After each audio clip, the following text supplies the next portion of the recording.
In the morning when I'm driving, I really come alive when I listen to my Ronnie, I listen to my Ronnie Q. They are rare and they are few who can compare with Ronnie Q. So grab a chair, she's coming through. She's on the air, it's time for Ronnie Q.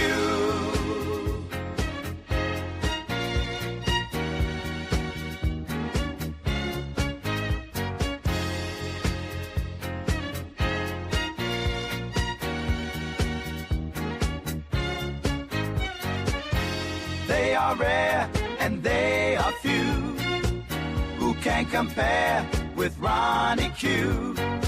So grab a chair, she's coming through. She's on the air, it's time for Ronnie Q. Ronnie Q.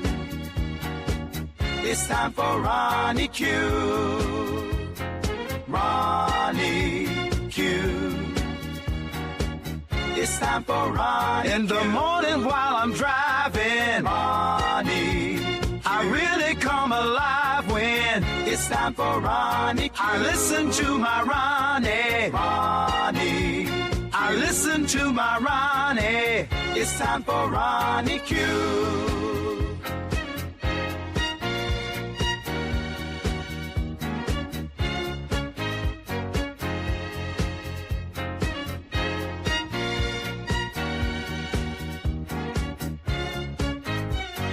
Take a seat and go meet Ronnie. Sweet, sweet, sweet, sweet Ronnie. No day complete without my Ronnie. She can't be beat. Sweet, sweet Ronnie.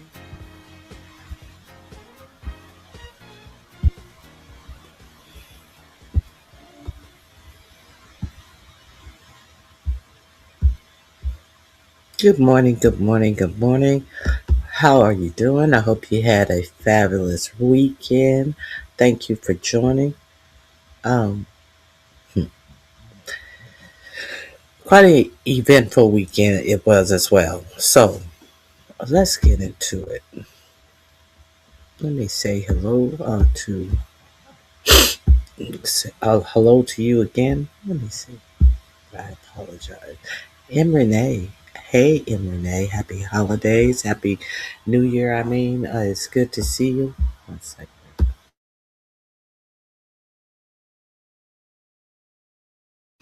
It is always good to see you. And Renee, please hit the like button on your way in, if you will.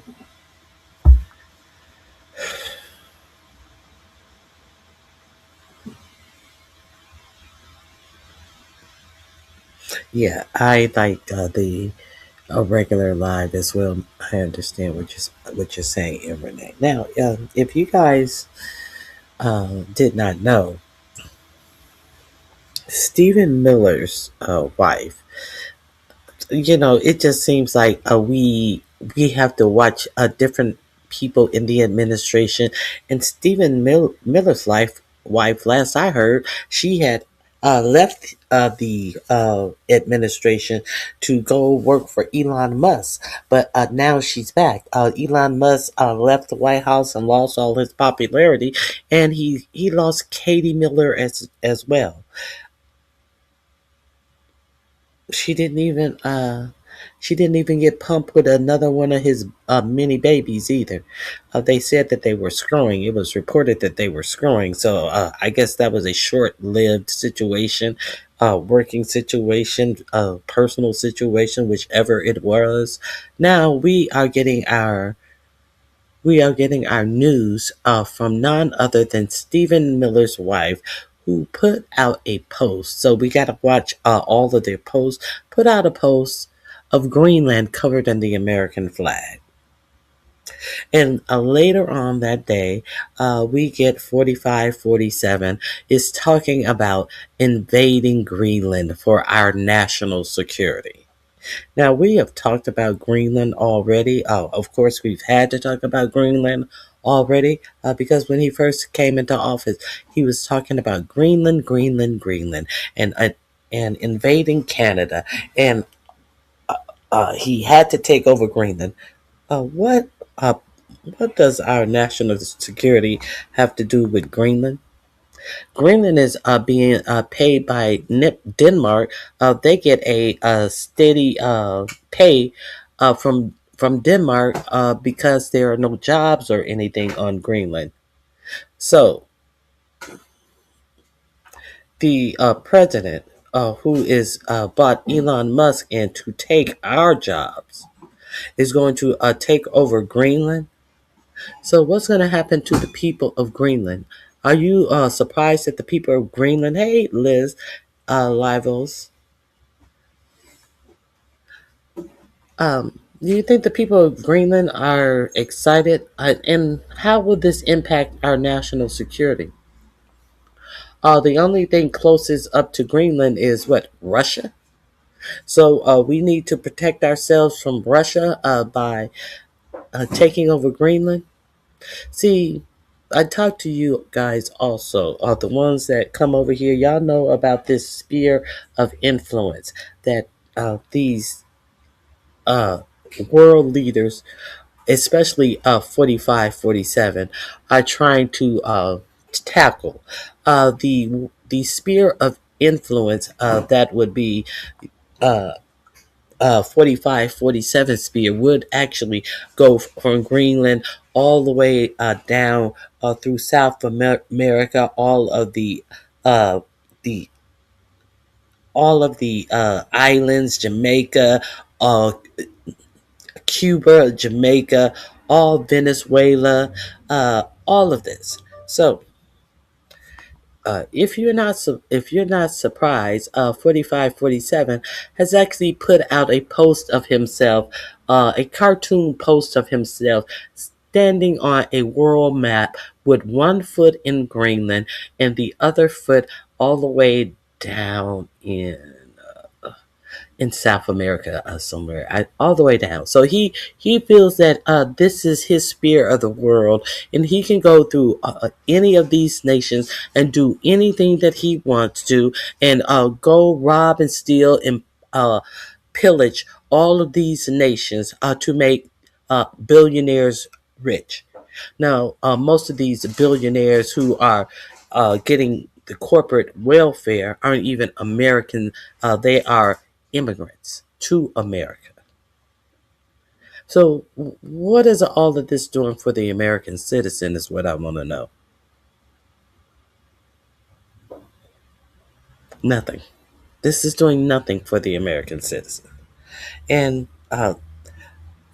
this is doing something to the people who are in the know and who are putting money into his Bitcoin and therefore getting a business and kickbacks and get out of jail free cards. That's what it's doing, and making his family over 4 billion in less than a year in the office, profiting off of the presidency.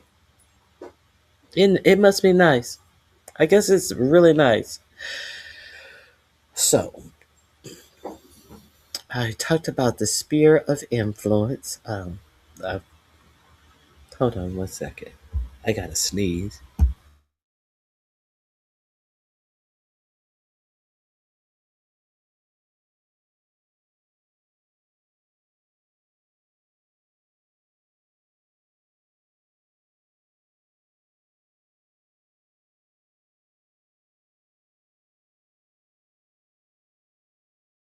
Hey, Bird Bird.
My goals are up. If you hear something that you haven't heard anywhere before, those to teach you something or share with you something that I have learned because we want to know what is going on in America right about now.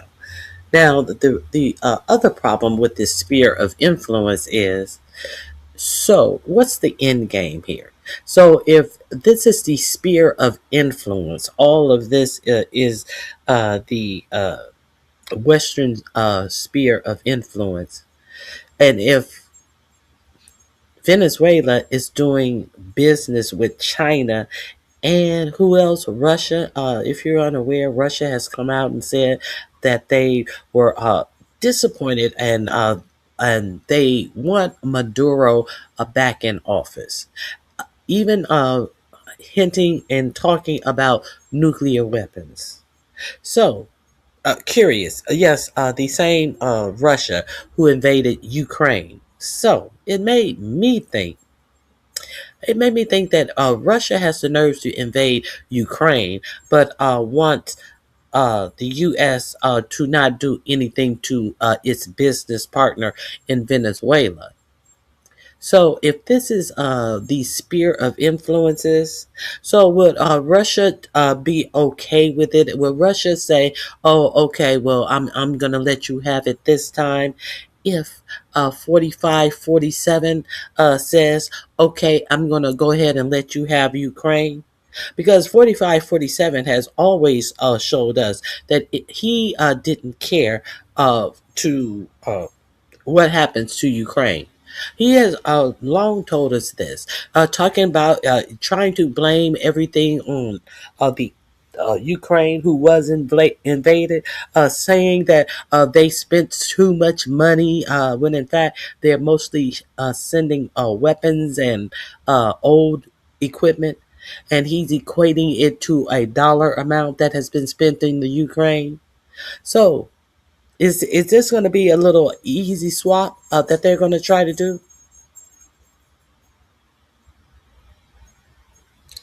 Okay, your mother's retarded. How about that? How about that? But you cannot talk about anything that I'm talking about. You cannot talk about anything I'm talking about. Hey, prototype, it is good to see you. So now we also have the fact that China is doing business with Venezuela. See, because all of this, we sanctioned Venezuela, and okay, the U.S. has sanctioned Venezuela, but China does not trade in the US dollar anyway. So I've also told you about BRICS. I also told you about BRICS has set up their own monetary system where they no longer have to uh, stockpile the American dollar. And this right here is one of the reasons why they have set up BRICS. Grand Rising, Kimberly Black. This is one of the main reasons why they set up BRICS, because they don't have to worry about their money being in the World Bank and being taken over and frozen, like what happened to Iran before Obama released their money that was in the World Bank after they came under scrutiny and allowed the inspectors to inspect their nuclear arsenals. Well, not their arsenals, their nuclear. Uh, what is it? What were they doing? Their to inspect what they were doing with their uranium, their enrichment program, uranium enrichment program, and then their money was unfrozen. So to forget about all of that, to forget about the way that oil is sold in the United States and all across the world, oil is sold based on the dollar standard, which means that everybody who is buying oil across the world had to buy it under the dollar. So they had to have dollars because every nation needs oil. But here's something that you may not be aware of, and this is something that was set up with I believe Saudi Arabia, and this they were on the dollar standard. But you may not realize that contract where all oil had to be purchased under the dollar standard, that contract was over in 2024. So we know that 45, 47 was capturing oil tankers going to and from Venezuela a couple of days before he attacked them. You know that that oil is reported to have been going to China, and um, they didn't purchase the oil using dollars. They purchased the oil using the Chinese yen. They didn't even use the dollar. And you know why they don't? You know who else don't use the dollar? BRICS. BRICS don't use the dollar standard. They let every nation pay with their own money. If it's a ruble, if it's a yen, the yen, they pay in trade with their own money. So does that sound like Venezuela was about to get off the dollar standard? If it doesn't, that's exactly what it means. And the fact that all of these nations must trade in the dollar is the problem. Is the problem that the United States is facing.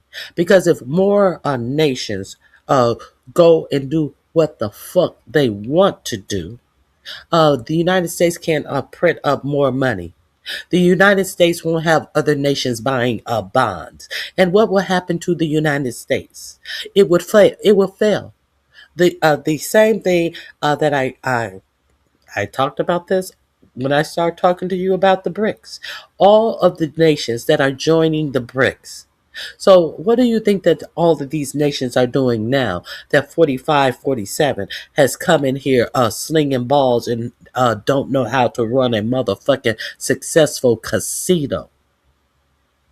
He's ruining America, in my opinion. Okay, let me share a little information with you. Where is this? Let me share this with you. Um, Anybody listening? Okay, let me see something right quick.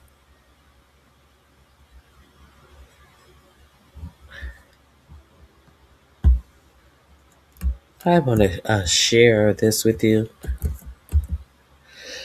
Uh, yeah, I have definitely talked about this. Now it seems the day has come when this is exactly what is going on in the United States. Now, what's also unfortunate about this whole thing is that 45, 47 said he is going to, they are going to run Venezuela. They are going to go to a nation that is being paid by Denmark money because they have no economy. And 45, 47, in the meantime, is cutting all our social safety nets and health insurance. So, where he's going to run these countries? In the ground? Where exactly is he going? He's not running the country that these yokos elected him to run.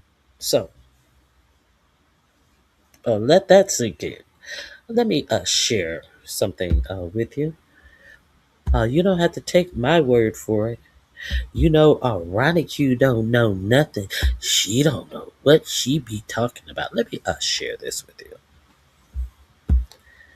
Uh, let's go here.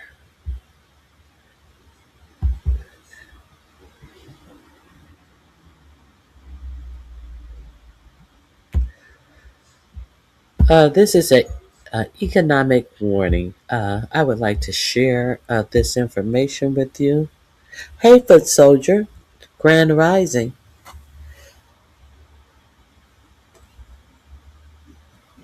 Italy, Iran, China, Russia, Venezuela.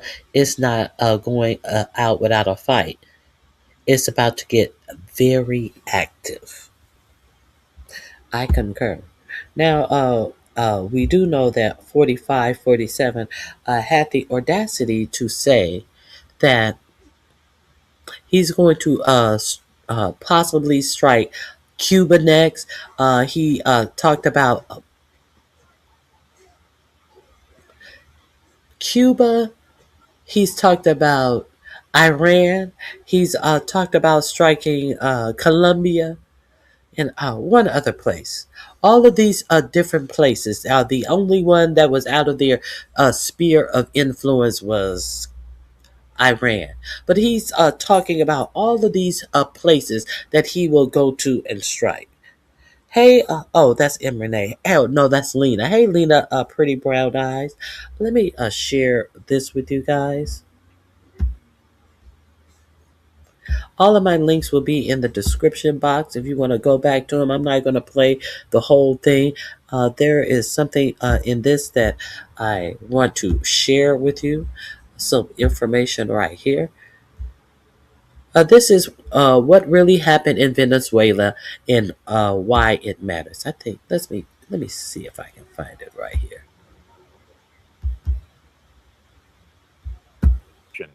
Venezuela was on the verge of officially integrating its energy sector into China's cross-border interbank payment system, CIPS. They were preparing to price their entire reserve, the largest on Earth, not in dollars, but in a basket of currencies led by the yuan and backed by gold. If this had happened, it would have been a signal to the entire global South. It would have proven that you can possess massive resource wealth outside the American banking system and survive. Washington saw this as an existential threat. Let me explain why this matters so much. The American dollar is not backed by gold. It hasn't been since 1971. It's not backed by industrial productivity. The manufacturing base has been hollowed out for decades. It's backed by one thing, an agreement made 50 years ago with Saudi Arabia. Oil must be sold in dollars. This is the magic trick, because every nation on earth needs oil. Every nation needs dollars to buy it. This creates permanent artificial demand for U.S. currency. It allows the United States to print trillions of dollars, export the inflation to the rest of the world, and never face the consequences. This system is called the exorbitant privilege. It's the source of American prosperity for half a century. But recently, the magic started to fade. In June 2024, the Saudi-American petrodollar agreement formally expired. Saudi Arabia did not renew it. They now accept Chinese yuan for oil sales to China, their largest customer. In November 2024, the United Arab Emirates processed $128 billion in bilateral trade with China, completely in yuan.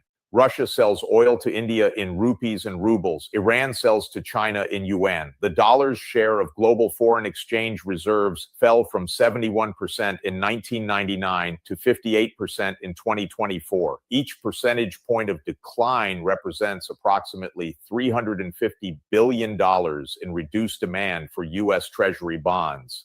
And this is where Venezuela became the red line. If Venezuela's oil disconnects from the dollar, the demand for U.S. Treasury bonds collapses further. Interest rates spike. The entire debt-based economy of the West, which depends on cheap borrowing, implodes. So Washington had a choice: accept the new multipolar reality and negotiate as an equal partner, or use the one asset they still have in abundance. Military force, they chose the gun. The operation itself was, from a purely tactical standpoint, extraordinary. And we need to acknowledge that, because it tells us something about what comes next. Dan Caney, head of the Joint Chiefs of Staff, gave a presentation after the press conference. He said they'd been preparing for this for months. They rehearsed it. They had someone very close to Maduro feeding them intelligence. They knew where he ate, who he ate with, what pets he had. They'd been waiting for the right weather conditions. For several days, the operation was ready to execute, but weather kept delaying it. The minute conditions aligned, they moved. Helicopters came in. Electricity was reportedly cut in key areas. Air defenses were neutralized. Delta Force operatives, including, and Trump made a point of mentioning this, a 49-year-old operator extracted Maduro from his residence. No American casualties. Maduro is now on a U.S. warship heading to New York to face a sealed indictment that's been waiting since 2020. Trump, at the press conference, couldn't contain himself. He said, and I'm paraphrasing here, "You're probably never going to get to see what I saw last night. It was amazing. These guys were moving so fast." He was watching it in real time from Mar-a-Lago like it was a reality TV show, which in his mind it was. But here's where the spectacle ends and the consequences begin. Trump and Marco Rubio were asked repeatedly at the press conference, who's going to run Venezuela now? How long will American forces be there? What's the plan for governance? And they had no answer. Rubio went up and gave a rambling speech about how, when Trump says something, he means it. You've got to take him at his word. But there was no actual plan presented, just vague references to these guys behind me running things, gesturing to Pete Hegseth, Stephen Miller, and others. These are not people who are going to sit in Caracas organizing public infrastructure. Trump did say that American oil companies will go in and help Venezuela rebuild its energy sector. He was very explicit about this. He said it's pathetic how much they've been producing given their reserves, and American companies will fix that. But here's the problem that anyone who studied post-conflict reconstruction understands immediately. Venezuela is not Panama. This is not 1989 when George H.W. Bush sent forces in to remove General Noriega. Panama had 3 million people. Venezuela has 30 million. Panama had a massive American military base in the strategically vital Panama Canal. Venezuela has neither. More importantly, Maduro was not a personalist dictator. This wasn't like removing Saddam Hussein or Gaddafi, where the entire state structure revolved around one individual. Maduro rose within a system, the Chavista system, a network of generals, intelligence chiefs, judiciary officials, and paramilitary groups called colectivos that control everything from ports to food distribution. The defense minister is still in place. The interior minister, Diosdado Cabello, one of the most powerful figures in the regime, is still there. The vice president, Delcy Rodriguez, is still there. All of these people control pieces of the economy. Venezuela has, and this is a critical detail, multiples more generals compared to the average soldier than anywhere else on earth. About 20 times as many as you would expect in a normal military structure. Every general has a monopoly somewhere. They control mining concessions. They control ports. They control oil distribution. The military doesn't just defend Venezuela. The military is the economy. So what happens now? Does the Nobel Prize winning opposition leader, Maria Corina Machado, come in? Let's talk about Maria Machado. She has she's the opposition leader. She was not allowed to run for president, but the polls show that if she had been allowed to run, she had a 92%. 92. She would have won by 92%. If it wasn't higher, I think it was 92%. So she was that popular in Venezuela. She still is that popular in Venezuela now. She has something like a 72 or 74% popularity, the opposition. What did 47 tell you about her taking over? He said that the vice president has sworn herself in, and if she doesn't do what we want her to do, she's not going to last long. He reiterated that again last night on his jet. He basically said if she don't do what she's told to do, then we're going to take her out as well. That's what he told you. But he told you that he was taking Maduro out for being a narco terrorist.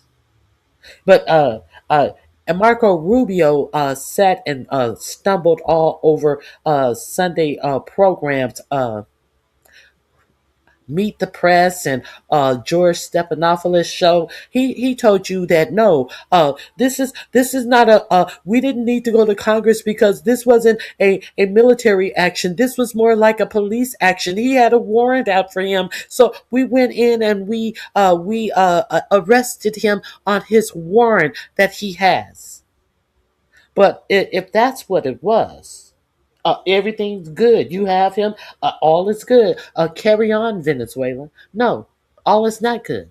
Because 45, 47 said if they don't do what they're told to do, this vice president, she will be put out of office. So when they asked him about this opposition leader who has this high approval and these high ratings with the Venezuelan people, the same stupid bitch who won the Nobel Peace Prize and gave it to 45, 47.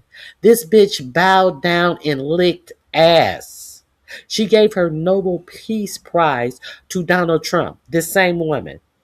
What did he say when he was asked, well, would you think about turning it over to the opposition leader? He said, no, she's not respected by the people. She's a nice lady, but no one respects her. No, he does not respect her. He don't respect her. And that was the ultimate disrespect of her. But that's what a lot of people are finding when they bow down and kiss the ass of 45, 47. They get no respect. So I just wanted to say that. And say, I'm bringing transitional justice. I'm prosecuting the top figures in the Maduro regime. If she does, every one of those generals is going to think, hold on, I own a mining concession. I don't trust Donald Trump. I don't trust this amnesty. Why would I give up power and wealth and risk prosecution? Either they cling to power and try to cut some deal with Richard Grenell, Trump's envoy, to secure their assets, or they resist. And if they resist, Trump has already signaled what comes next.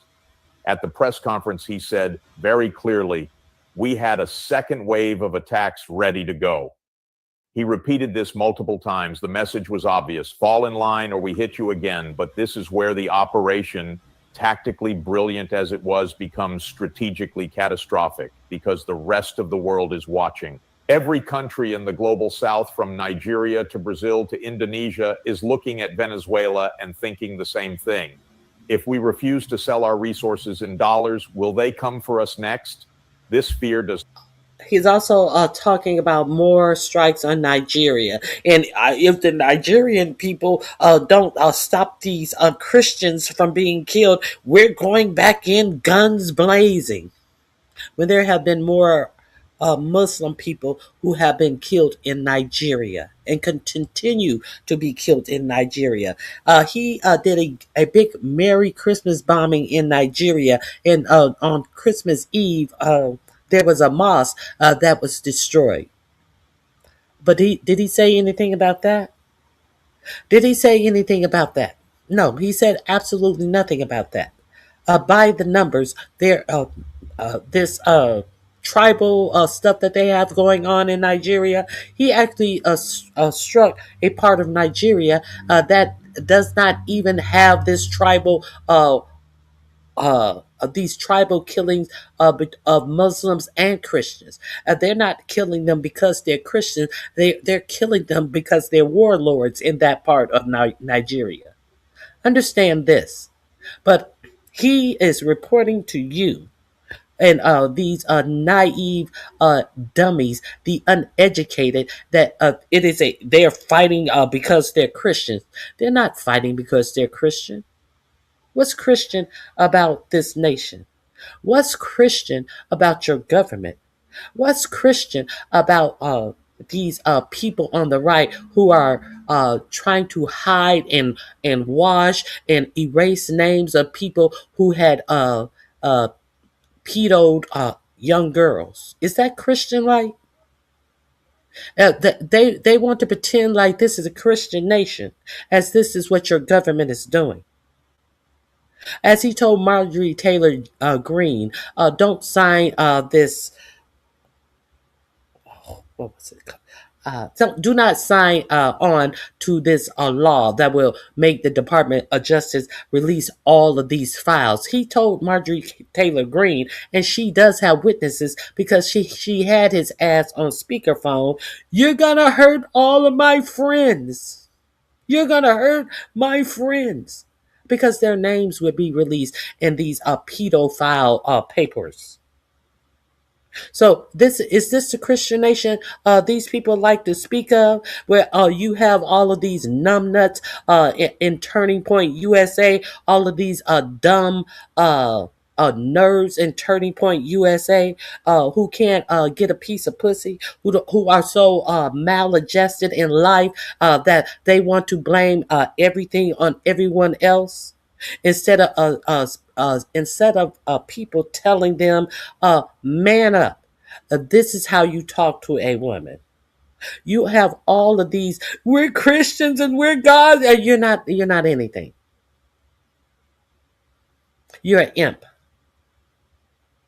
I understand you're mad that you're an imp and a simp. Uh, this is what we have. All of these young, now they want to put these Turning Points USA in high school. And if you really take a look, I talked to you about this Turning Point USA after Charlie Kirk was shot. I talked to you that this is absolutely working. They had them in all of these colleges. And now you have all of these victims. Oh, they're treating us so badly. They're putting our pictures up all across our campuses because we're members of Turning Point USA. We're being bullied because we're members of Turning Point USA. So, is being a part of college means that you have to be a part of Turning Point USA? There's a large swath of these poor, abused. Why are you doing it to me? Victimize non-black people all across this country, and they want to indoctrinate this into high schools because that's the long play that they're playing. These are the voters who will most likely be able to vote in the next election. This is the long game. Not create loyalty. It creates an exodus. Let me show you what's already happening. At the BRICS summit in Kazan, Russia, in October 2024, Vladimir Putin announced the development of BRICS Pay, a blockchain-based cross-border payment system that completely bypasses the US dollar. Brazil is already piloting it for agricultural trade. South Africa processed its first diamond transaction in November. Iran and Russia are settling arms sales through it. Venezuela has just applied for formal BRICS membership. If accepted, and it will be, its 303.8 billion barrels of oil reserves will be integrated into an economic architecture completely isolated from Washington. The transition has already happened. The world simply hasn't realized it yet. China's official gold reserves increased by 225 tons in 2023 alone. Actual purchases are probably double that, made through Hong Kong imports that aren't fully reported. Why does China have so much gold reserve?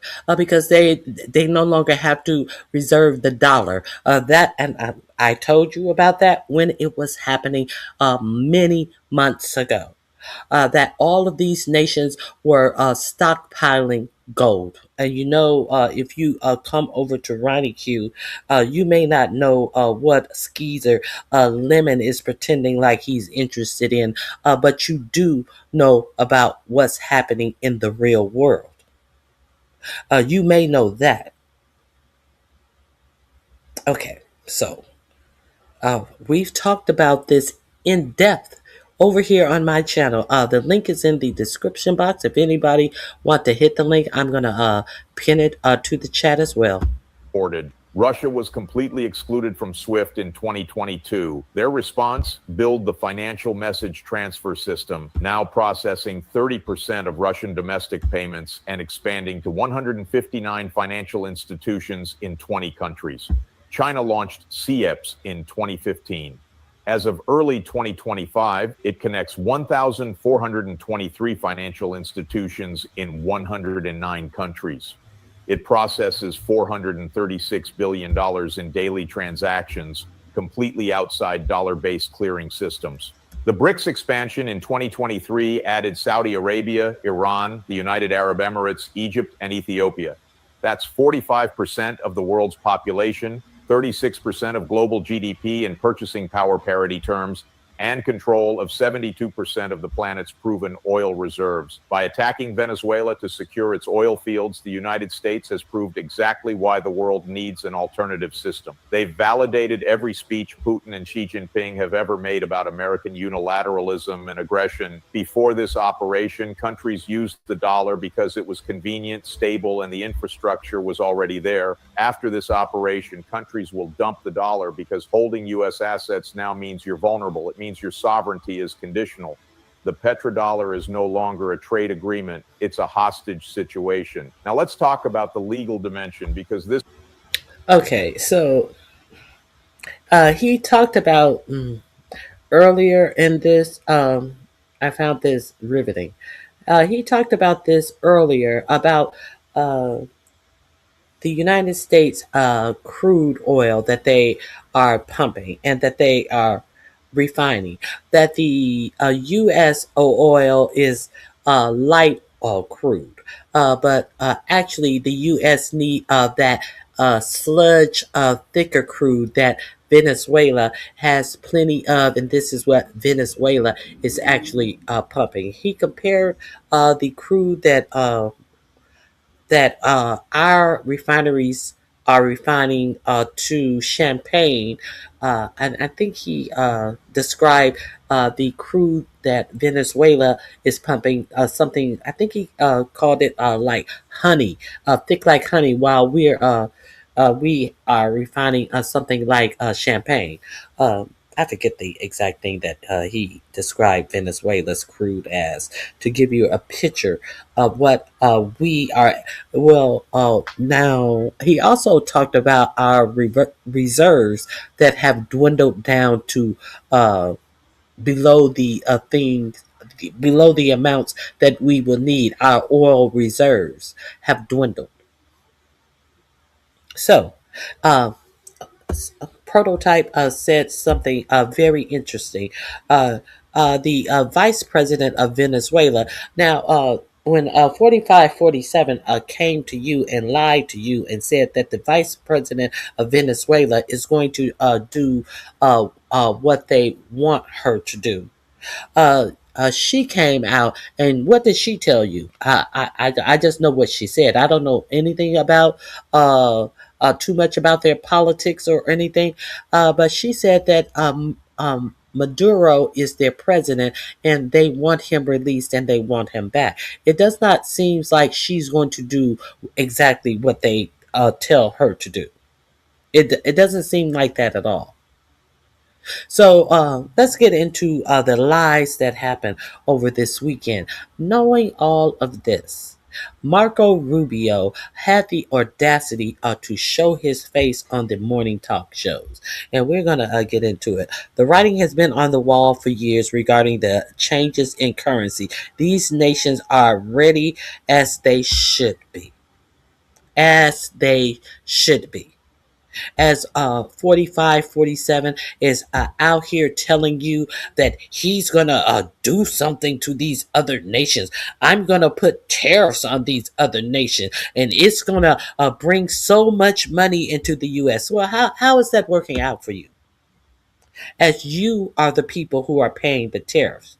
I'm really serious. I really want to know, how is that working out for the American people who have been taxed because the American economy is a economy of purchasing things, because we actually don't mass produce things that we trade out to other nations that they will be taxed on, that would bring the money back to the United States. So he has these idiots sold on. Well, we are bringing back this money. We're bringing it back in, and people promising to create businesses. There's a lot of people who are making these.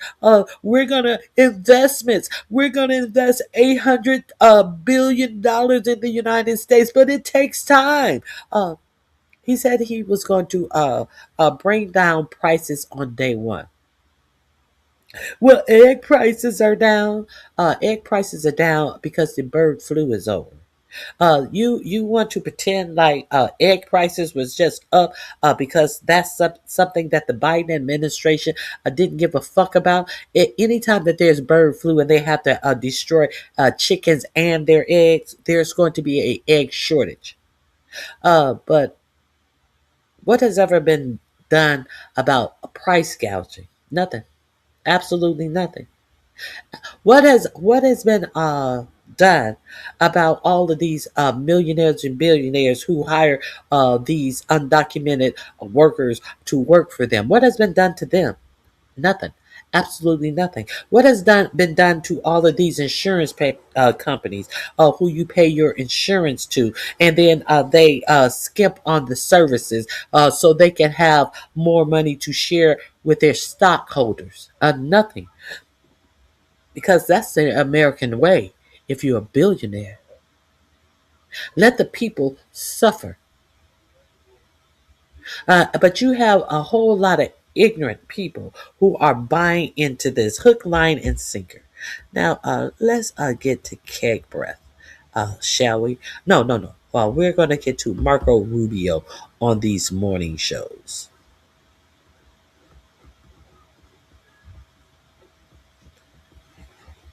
Where is it? Here we go.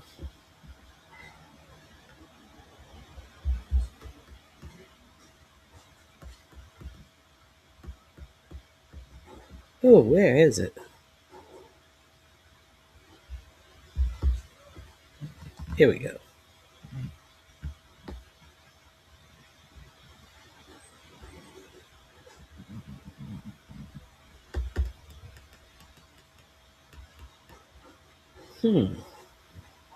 Oh, I have the wrong thing pulled up. Hold on. I'm like, where is it? This is old. Hold on. Let me get the right notes that I have. I apologize for that. Let me get the correct notes. Oh, here we go. Well, let's get into it. Let's get into what they are presenting to you on these Sunday shows.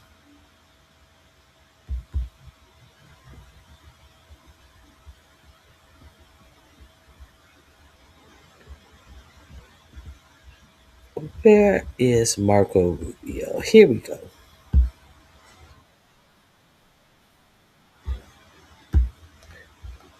Let me share my screen with you. Does this come? Does any of this that Marco Rubio is talking about make Hillabine a sense? No, it's not. This is going to be in my description box as well under Rubio. Let me share this with you, and let's get into this. And look at the face on this. Look at the face on him.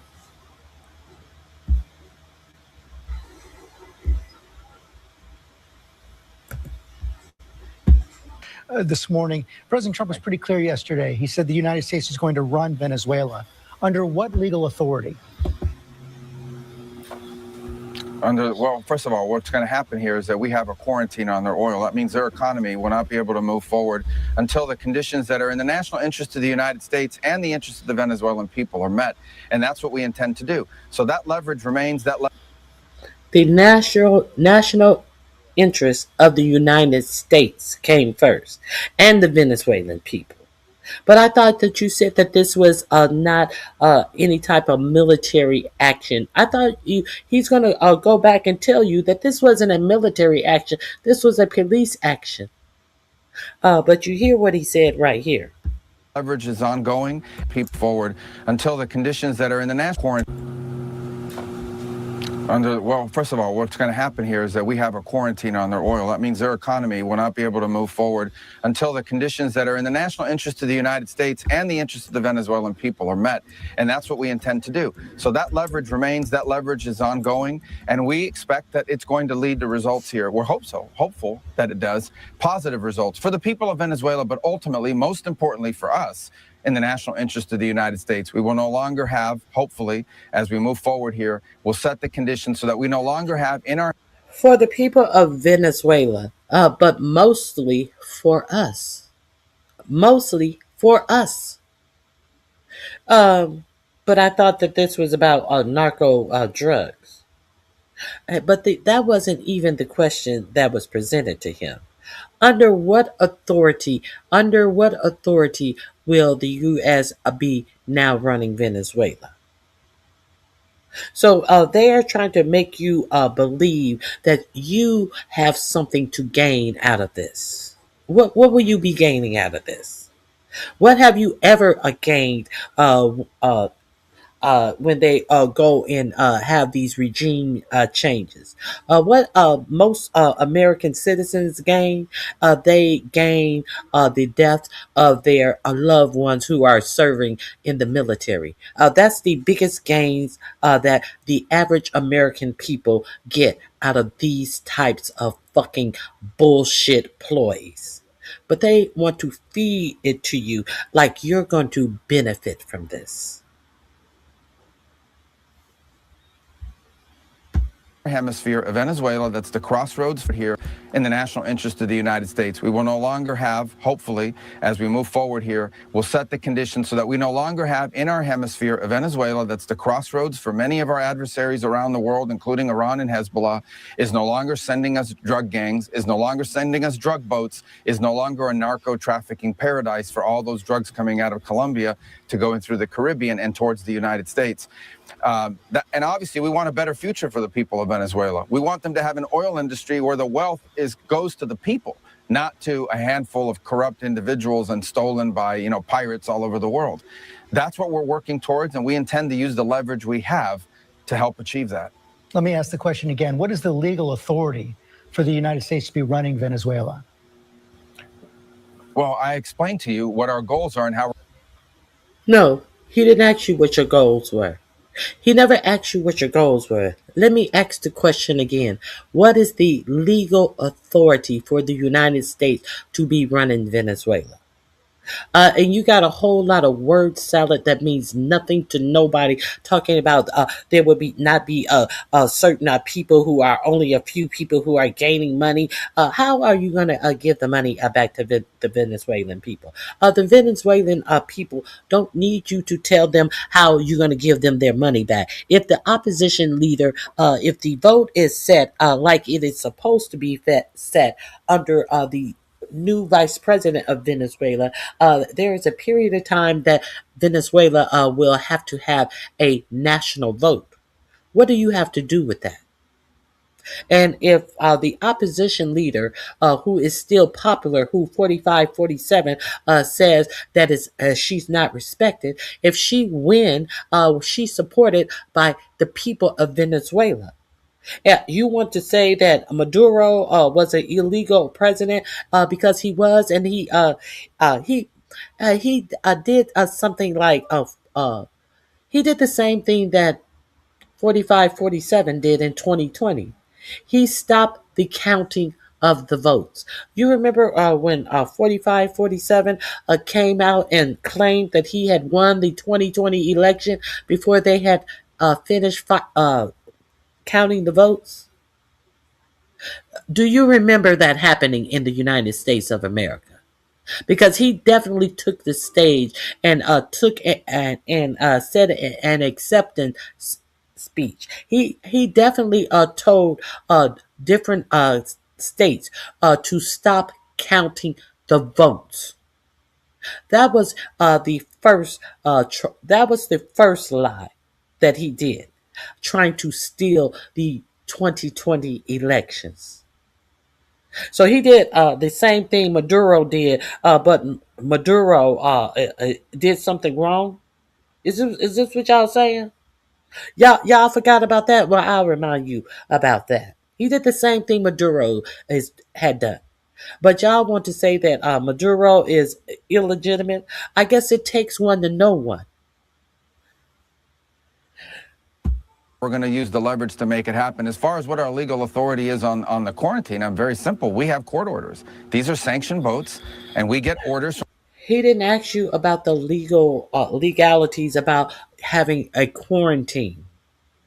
What is your legal how is it legal for you to run a whole nother nation is the question. Are we going to pretend like you don't remember what, as far as our legal order about the quarantine, we get direct judges rulings, we take this shit to judges. All of a sudden y'all follow the judges rulings when it says you can quarantine ships in another country. But you cannot follow judges' rulings when it has something to do with the racism and hatred and the shit that you are doing in your own country. You're activist judges, and these are activist judges, and we're not going to stand for these activist judges. Which one is it? You notice that? You notice that a lot? I noticed that. Some courts to go after and seize these sanctions. So that's, I don't know, is a court not a legal authority? So is the United States running Venezuela right now? Well, I've explained once again, I'll do it one more time. What we are running is the direction that this is going to moving forward. And that is, we have leverage. This leverage we are using and we intend to use. We started using already. You can see where they are running out of storage capacity. In a few weeks, leverage. You have leverage. So, no, we have a baseball bat. We are going through this country because we have nuclear weapons and we are bullying this country. Leverage is different than the legal authority. You notice how he keeps running away from what legal authority do they have to run this nation? None. they're going to have to start pumping oil unless they make changes. And that leverage that we have with the armada of boats that are currently positioned allow us to seize any sanctioned boats coming into or out of Venezuela, loaded with oil or on its way in to pick up oil, and we can pick and choose which ones we go after. We have court orders for each one. That will continue to be in place until the people who have control over the levers of power in that country make changes that are not just in the interest of the people of Venezuela, but are in the interest of the United States and the things that we care about. That's what we.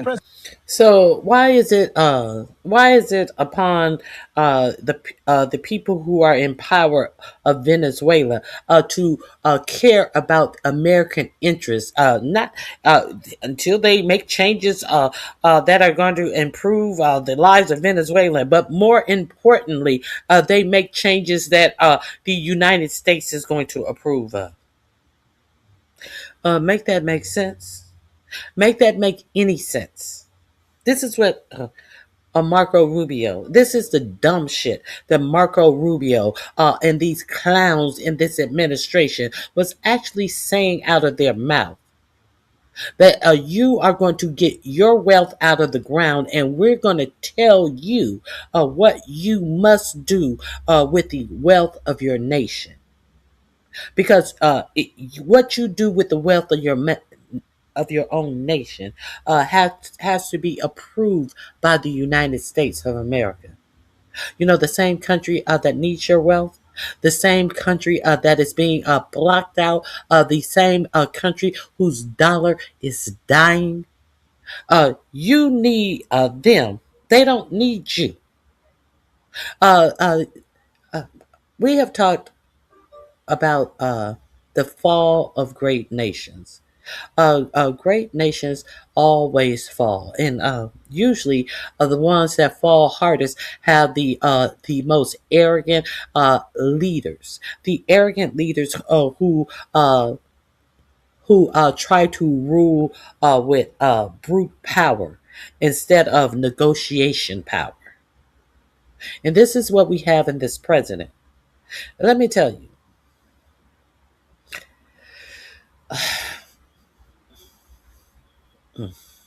I have talked about the isolation that this president has caused the United States.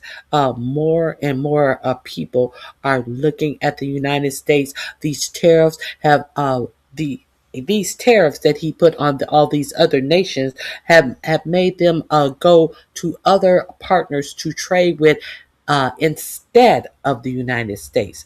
This president is isolating the United States under the guise that we have power. And how can they continue to do that? They can continue to do that when this for-profit media don't tell you and remind you how bad this economy that we are living in is. When the for-profit media don't tell you how badly the dollar is shrinking. When this for-profit media don't tell you a goddamn thing about what BRICS is and what BRICS does and how BRICS is fucking about to ruin the dollar even further.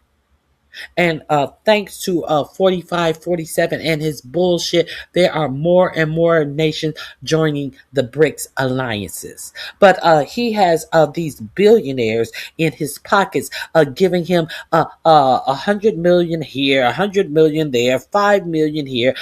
These mouthing this investment that they're going to put into the U.S., sitting at a table of these tech billionaires who are talking about, did I say the right amount? I didn't know if that's the number you wanted me to say. With cameras telling you how much they're going to invest in the United States. And what does that profit you? These are the same motherfuckers who are racing to create the greatest AI that will sideline all of your jobs. If you're unaware, I told you recently that Amazon has decided to not take a lot of contracts back. The contracts that they have for the drivers, these drivers technically don't work for Amazon. That's how they can say that they have to pee in bottles and they don't have time to stop to get lunch. They don't have time to stop to go to the bathroom. And Amazon be like, that's nothing. We don't make those rules. These jobs are done by private contracts that sign on with Amazon. You got to talk to them individually. I don't know who works that region. We'll get back with you. That's how a billionaire can have a worker working for them and pretend like they are unresponsible for the work conditions of their workers. If you're unaware, they let a lot of these contracts with the people who hire Amazon drivers. They have let them expired. And you know what Amazon is doing now? The big thing that Amazon is doing now, they're having drone packages delivered, not to your front porch. They'll drop them on your front lawn. If it roll onto the sidewalk, whatever, we dropped it. We just know we dropped it. This is the new thing that Amazon is doing now. But you can't tell a dumb motherfucker to stop shopping with Amazon. Because they don't work at Amazon. I don't work at Amazon. Let's continue. I don't know why I'm on Amazon. Was asked yesterday. The legal authority is the court orders that we have. The changes that are not just in the interest of the people of Venezuela, but are in the interest of the United States and the things that we care about. That's what when the president was asked yesterday. The legal authority is the court orders that we have. When the president was asked yesterday who'll be running. The legal authority is the court orders we have. You said the court orders were to sanction boats, not to run Venezuela. Let's be clear. He has taken this question all the way. The legal order is that we have court orders. There is no court order to run Venezuela. And if there is, well, let me see. And please. You see the sleight of hand, these motherfuckers. That's why the Republicans love a uneducated, dumb voter. That's why 47 came out and said, I love the uneducated voter. Because they just parrot everything I say to their own peril. Let's continue. Venezuela. He said it was you. He said it was the defense secretary. He said it was the chairman of the Joint Chiefs of Staff. Are you running Venezuela right now? Jordan, I've explained again that the leverage that we have here is the leverage of the quarantine. So that is a Department of War operation, conducting, in some cases, law enforcement functions with the Coast Guard on the seizure of these boats. I'm obviously very intricately involved in these policies. And by the way, very intricately involved in moving forward. And what we hope to see some of these changes being addressed. Unfortunately, the person that was there before, who was not the legitimate president of the country, was someone we could not work with, was someone that we could not. He had already suckered the Biden administration a couple of years ago on a deal he didn't keep. And this is someone we simply couldn't work with. We are hopeful that there are people in place now. We're going to find out. The proof will be in what they do or fail to do, that will start making some of these changes that will ultimately lead to a Venezuela that looks substantially and dramatically different from what's been in place for 15 years. But my number one objective is America. We care about Venezuela. We want it to do well moving forward. But our number one objective here is America. No more drugs, no more trained at agua gangs coming our direction, and no more an area of the country in our hemisphere that becomes a crossroads for every single adversary we have around the world. Hezbollah, Iran, all of them have turned it into their playground. That can and will not continue under this administration. So is it your position now that the Vice President, Delcy Rodriguez, is now the legitimate president of Venezuela? Well, this is not about the legitimate president. We don't believe that this regime in place is legitimate via an election, and that's not just us. It's 60-something countries around the world that have taken that view as well, including the European Union. But we understand that there are people in Venezuela today who are the ones that can actually make changes. So, for example, when we want to send in the migrant flights, even though we never recognized the Maduro regime as legitimate, we had to deal with the authorities that control the airport. We had to deal with the people who had guns and the people who had control of the airports. We had to deal with them to achieve these objectives. That's different from recognizing their legitimacy. Ultimately, legitimacy for their system of government will come about through a period of transition and real elections, which they have not had. And by the way, it's the reason why Maduro is not just an indicted drug trafficker. He's illegitimate president. He was not the head of state. And I continue to see these media reports referring to him as President Maduro and the head of state. He was not the head of state. He was not the head. And it's not just us saying it. The Biden administration said it. And so did 60-something countries around the world hold that position. The president said that you spoke with the Vice President Rodriguez and that she promised to do whatever the United States needs. But in her televised statement, she was pretty defiant, saying that Maduro is still president and that the Venezuelan people will no longer be slaves or the colony of an empire. That's a quote. What exactly did she say to you, and what comes next? Well, we're not going to judge moving forward based simply on what's said in press conferences. We want to see action here at the end of the day. Rhetoric is one thing. You see rhetoric for a lot of different reasons. There's a lot of different reasons why people go on TV and say certain things in these countries, especially 15 hours or 12 hours after the person who used to be in charge of the regime is now. We're not going to go on rhetoric. We're not going to go on what she said to us. We have no answer for that. We have absolutely no answer. But they have come up with an answer that they will take her out as well. But he wants to pretend like, no, we're not trying to take over their government. We had an arrest warrant. In handcuffs and on his way to New York. So what I will say is, moving forward, it's very simple. We're not going to be reactive here to statements at press conferences or what people say in a certain interview or what some media post somewhere. What we are going to react to is very simple. What do you do? Not what you're saying public. What happens? What happens next? Do the drugs stop coming? Are the changes made? Is Iran expelled? Is Hezbollah no longer able and Iran no longer able to operate against our interests from Venezuela? Does the migration pattern stop? The drug trafficking boats end? Do you deal with the ELN and the FARC, two narco-terrorist organizations who control territory and operate with impunity from the territory of Venezuela against the interests of Colombia and the United States? These are the things we want to address. Against the interests of Colombia and the United States, the same Colombia that 47 was talking about making strikes on, that same Colombia. You're worried about the interests of Colombia and the United States. Is that what we're doing now? You're so worried about the interests of Colombia that you're going to strike them. This is a whole lot of gobbly goo bullshit. They're there to make the oil interest rich. This is why they took our tax dollar, our treasure of how much money was spent of your tax dollars as tens of millions of people in the United States are about to go through the worst healthcare crisis in this country. But they don't have money for that. All of this is to make a few people richer. If they are addressed, that's how we'll judge it. If they're not addressed, that's how we'll judge it. And what happens if they're not addressed? Well, as I said, we retain all the options we had before this raid and this capture and this arrest was made. We continue. The quarantine is in place right now. If you are a sanctioned boat and you are headed towards Venezuela, you will be seized either on the way in or on the way out with a court order that we get from judges in the United States. We will continue to enforce our sanctions. And that is going to continue to happen until such time as changes are made. I cannot overstate how crippling this is for their future.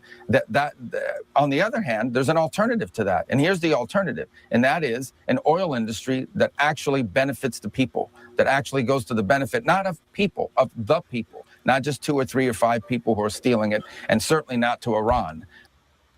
And certainly not to Iran. You, a oil-rich nation, cannot sell your oil to whomever you choose. You must sell it to people who are on a approved list of the United States. And you cannot bring in different countries to pump the oil out of your ground. It must be U.S. companies. Capiche? We can do this the easy way or we can do it the hard way. Or any of the other sanctioned entities that we're going after. But how does the United States intend to secure the oil fields? Not just 2 or 3 or 5 people who are stealing it, and certainly not to Iran or any of the other sanctioned entities that we're going after. But how does the United States... You can't sell it to Iran or any other of the other sanctioned entities that we are going after. This is what you can't do with your own national resources, your own natural resources. Make that make sense. And where does that make sense? Where does that make sense? The last time I showed you Marco Rubio was doing the crackhead face, the sniffing of the nose, the rubbing of the tongue over the cheeks. He must have some of that good to make us believe that anything he's saying makes sense. It looks like he's been on a run. Look at him sitting up there with these sagging eyes. This looks like a junkie who is sitting up here telling you junkie tales. But you have these 45, 47 people believing that there has been some victory in any of this. You have people who act like the United States hasn't gone in and tried to topple governments, and it has never benefited the United States. You have people who don't know history. You have people who have no curiosity. So the best they can do is parrot talking points. And as long as the talking point is, yeah, go right, all right, America, America's great, America's number one. Now, they can just parrot talking points, and they think that they are winning something. As the United States is in a rapid decline. I don't like to see it. But if you don't see it, there's nothing you are going to be able to do about it. America first. Where's this America first? Where's this America first? Where is this America first? What does America has to do with who Venezuela choose to sell their oil to? Absolutely nothing. Because the the oil executives are the ones who a couple of 5 or 6 people are the ones who are being hurt, and their boards and their shareholders. How does this benefit the American citizen? It does not. But who paid for it? The American tax dollar paid for all of this. And people are so dumb. States intend to secure the oil fields. Won't that take U.S. troops? Well, ultimately, this is not about securing the oil fields. This is about ensuring that no sanctioned oil can come in and out until they make changes to the governance of that entire industry. Because right now, that industry is non-existent in the traditional way. These oil fields basically are pirate operations. People literally steal the oil from the ground. That's how they hold this regime together. A handful of cronies benefit from this oil, specific oil wells.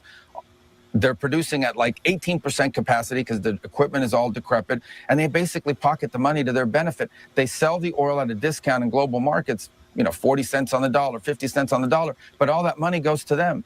Those oil fields have not benefited the people of Venezuela in over a decade, but they have made multi-millionaires, billionaires, out of just a handful of people, and that's what's held this regime together. That's what needs to be addressed. The way to address it to the benefit of the Venezuelan people is to get private companies that are not They have made multi-millionaires billionaires. Isn't that the same thing that 47 is doing for himself and his family? Isn't you have made a multi-billionaire a trillionaire? Pretty soon, with Elon Musk's pay package being $1 billion, as Tesla has fallen to the number 2 electric car company, a loser is still winning. Because you set him up in our government to make it seem like he was doing something in our government, taking the American citizens' jobs away, and then that doofus get $1 billion pay package. He was already a multi-billionaire who will soon be the first trillionaire. So, do you have a problem with it or not? BYU, the Chinese electric car, has overtaken Tesla as the number 1 selling electric car. We are paying losers billions and making them trillionaires for being losers and for taking American jobs and health insurance. Let that sink in, giving them tax breaks to the point where they cannot afford us to give you a subsidy so you can afford health insurance. Make that make sense. But this is his argument. This is the argument that he sits on national TV and tell all these dumb yokels, and they believe me. Yeah, go ahead, Donald. No, go ahead, Trump. Trump is our daddy. Daddy, go ahead. Make him mad, daddy. And as they get absolutely nothing. As their trailer is tipping through one side, as their trailers are rusting out, as their children are sleeping on their couch, all in their homes because they cannot afford a apartment or a home for themselves. As they make the abnormal normal. To try to pretend as if they are voting for something that is helping the United States. Let's continue. from Iran or somewhere else to go in, invest in the equipment that hasn't been invested in 20 years because none of the profits that have been made from the oil have been reinvested. It's all been stolen. And that's going to take outside companies that come in and know how to do that. The people who do this stuff will know how to do it. But it all begins with That's going to take outside companies, American companies that know how to do it, and they haven't reinvested in their. What was that? What does that have to do with you and how you live your life? Isn't I think Shell, one of our American companies, are still there.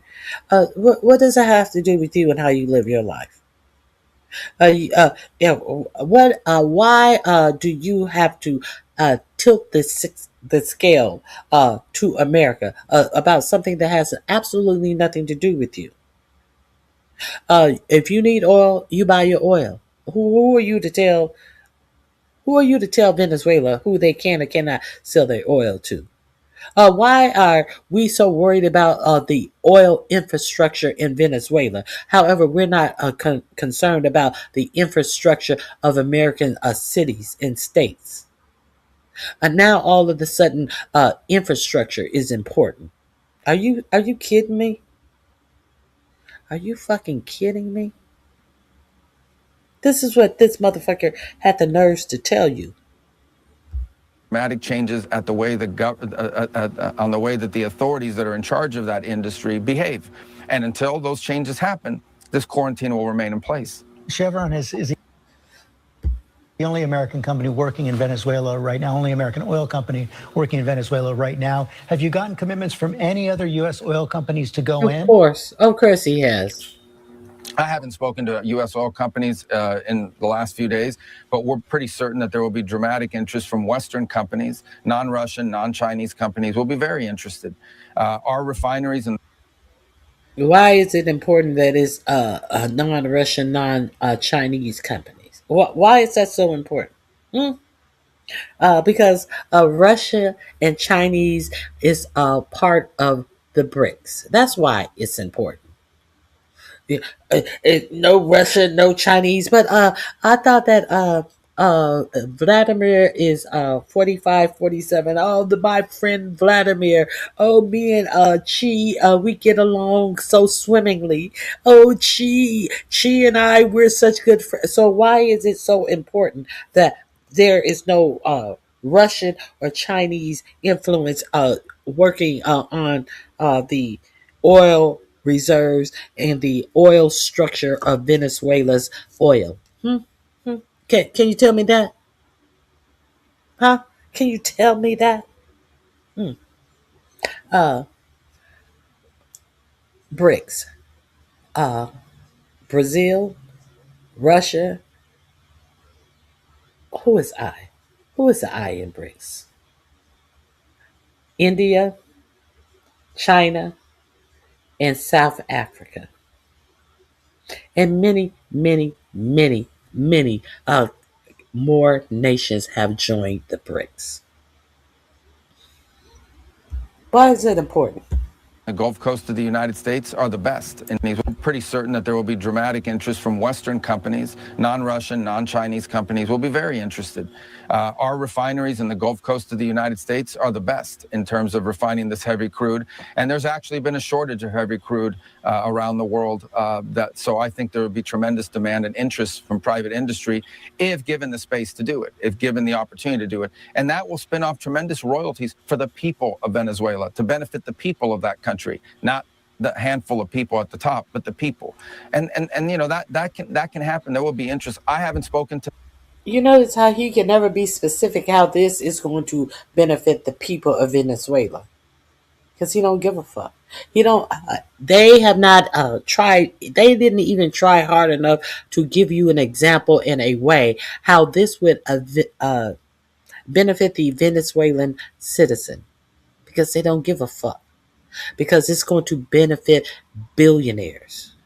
And they put this out here like they care about the Venezuelan people. If they care so much about the Venezuelan people, how come is it not being widely reported that over 90 people were killed in this attack to make a arrest of someone who had a warrant? How come to make the arrest of someone who had a warrant, they were shooting missiles in Venezuela, in many different areas in Venezuela? But they are not. But they want you to know that no American lost their lives. But they're not telling you about the Venezuelan people who have lost theirs. The companies, since all of this has happened, I'm certainly aware of who they are. And I have spoken to Secretary Wright and Secretary Burgum and others and I know they'll soon be sort of taking an assessment and speaking to some of these companies. But I don't have any concerns that there won't be interest. There'll be tremendous interest if it can be done the right way.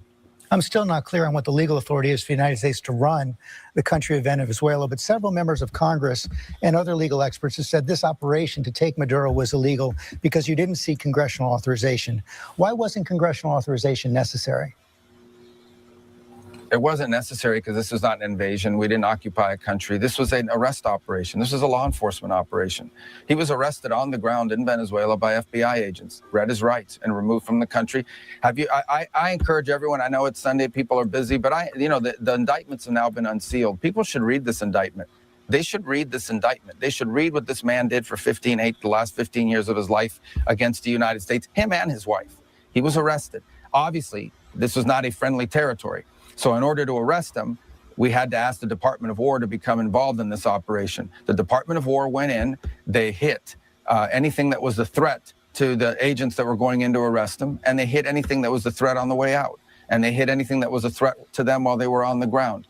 And that was a very limited and targeted operation. It is also a trigger-based operation. All kinds of conditions had to be in place. The weather had to be right. He had to be staying in a certain spot. Everything had to be in place for order that to happen. You can't congressionally notify something like this for two reasons. Number one, it will leak. It's as simple as that. Now, let's get to the why Congress wasn't notified. Because we didn't want it to get out. There's a team of 8 where they will notify them about any pending strikes. That team of 8 is consistent of Democrats and Republicans. When they did that strike on Iran, they only notified the Republicans in that team of 8. They didn't notify the Democrats. He said they didn't notify them because they didn't want it to get out. And everything had to be right. The weather, where he was sitting, I thought he was in the bed. Everything, so everything had to be right. We had to wait for weather, and it was a break in the weather. Who else had to wait for the weather? Who did get congressional approval? The Dwight Eisenhower had to wait on the weather to storm the beaches of Normandy. Did you know that? Did you know that he had congressional approval to storm the beaches of Normandy? And did you know that they had to postpone their strike because there was a certain storm, and they weren't even sure if they were going to be able to have an open window to strike the beaches of Normandy because of the weather? So are we going to pretend like he is telling us something that is so new and unique? Is that what we're doing? And it would have gotten out. Are you aware? Are the people in the chat aware that this strike had already gotten out? And it probably got out on another signal chat. The New York Times and the Washington Post already had the information prior to this strike, and they decided to sit on that information. So all of this, we couldn't do it because it would have gotten out if we had did what we are lawfully supposed to do and get a vote from Congress, because we didn't want it to get out. The New York Times and the Washington Post already had their, all they had to do was fill in a couple of blanks in their story because they already had the information. While he bullshitting you. While he is bullshitting you, like the Atlantic already have the information about the strike on the Houthis, because you have a motherfucking keg breath over the Department of Defense. There is no such thing as the Department of War, because that is something else that they also didn't get congressional approval to do.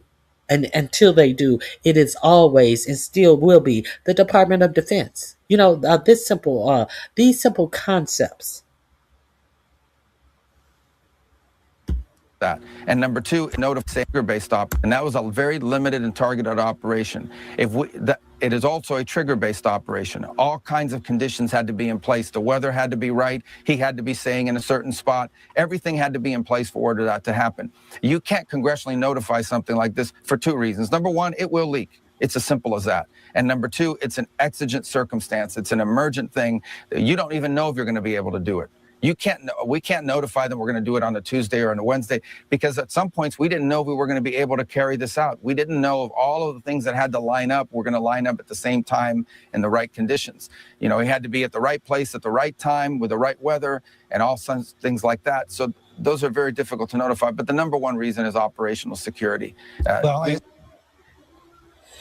We couldn't tell you that we were going to do it on a Tuesday. We couldn't tell you we were going to do it on a Wednesday. The weather had to be right.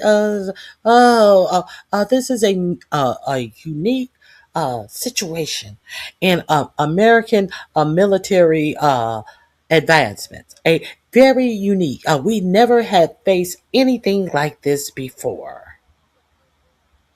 Bullshit. This is what this clown got on national TV and said.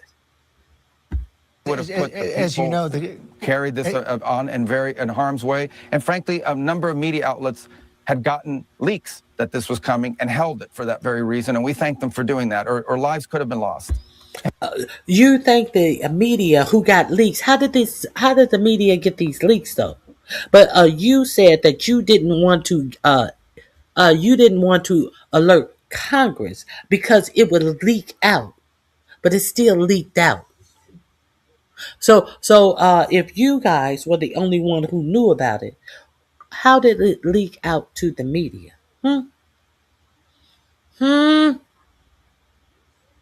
So your whole theory about you couldn't alert Congress, the thing that you're supposed to do by law, you couldn't do that because it would leak out, and it leaked out anyway. So you can't blame members of Congress. So the only person who is to blame is your ineptness and your inept leadership in this administration. Let's be real clear. As you know, the Congressional Gang of Eight has a history of not leaking. But you mentioned the indictment of Mr. Maduro, and of course it does detail his drug running operations. In the same jurisdiction, the former president of Honduras was actually convicted on similar charges, yet the president pardoned him. Here's what the vice chair of the Senate Intelligence Committee, Mark Warner, had to say about that. He said, "You cannot credibly argue that drug trafficking charges demand invasion in one case while issuing a pardon in another." What's your response? Well, the president has the pardon authority. He's the one that reviewed the file with the folks at the White House to make these pardon decisions, and I refer questions to them on it because I'm not involved in the pardon process. So I can't comment on that because I wasn't involved in that process. But the president outlined yesterday that he felt that in that particular case, there was unfairness, and that there was unfairness in the way that individual was treated. And he also pointed to the fact that the party that's now won the elections in Honduras had asked for this. And so I would point to those. The party that won the election in Honduras, they asked for this. So therefore, you're gonna pardon drug traffickers as you invade another country, saying that they are narco drug traffickers. Is that what you're trying to tell me? The party that won in Honduras asked you to release someone who was found guilty on bringing 400 tons of drugs into the United States, as you try to say that Venezuela, or who is not a big drug hub, as you try to say that you're arresting their leader for being a narco drug dealer. Is that what you're saying? Okay, but see, what the question is how can you? It was not how can the president? Because we know why he did it. We know that something more or likely was in his put in his pockets to do it. We know he is a pay for play type of person. But the question was, how can you rationalize it. Well, I am not over the pardon. He has the pardon pleasure and all. How can you rationalize it though? You, you. Comments as a rationale for it. In the case of Maduro, look, it's very simple. This guy was indicted. No one ever did anything about it. He didn't think he was under threat or that the indictment was ever going to be enforced. It was enforced yesterday. Hernandez was convicted by a jury. I understand. You're asking me. The pardon authority is something that, I'm not involved in my role.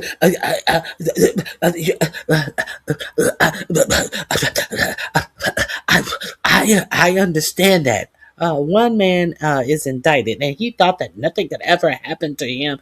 Well, Hernandez should have thought nothing could happen to him once 45, 47 got into office, and it was made clear that the pardon was for sale.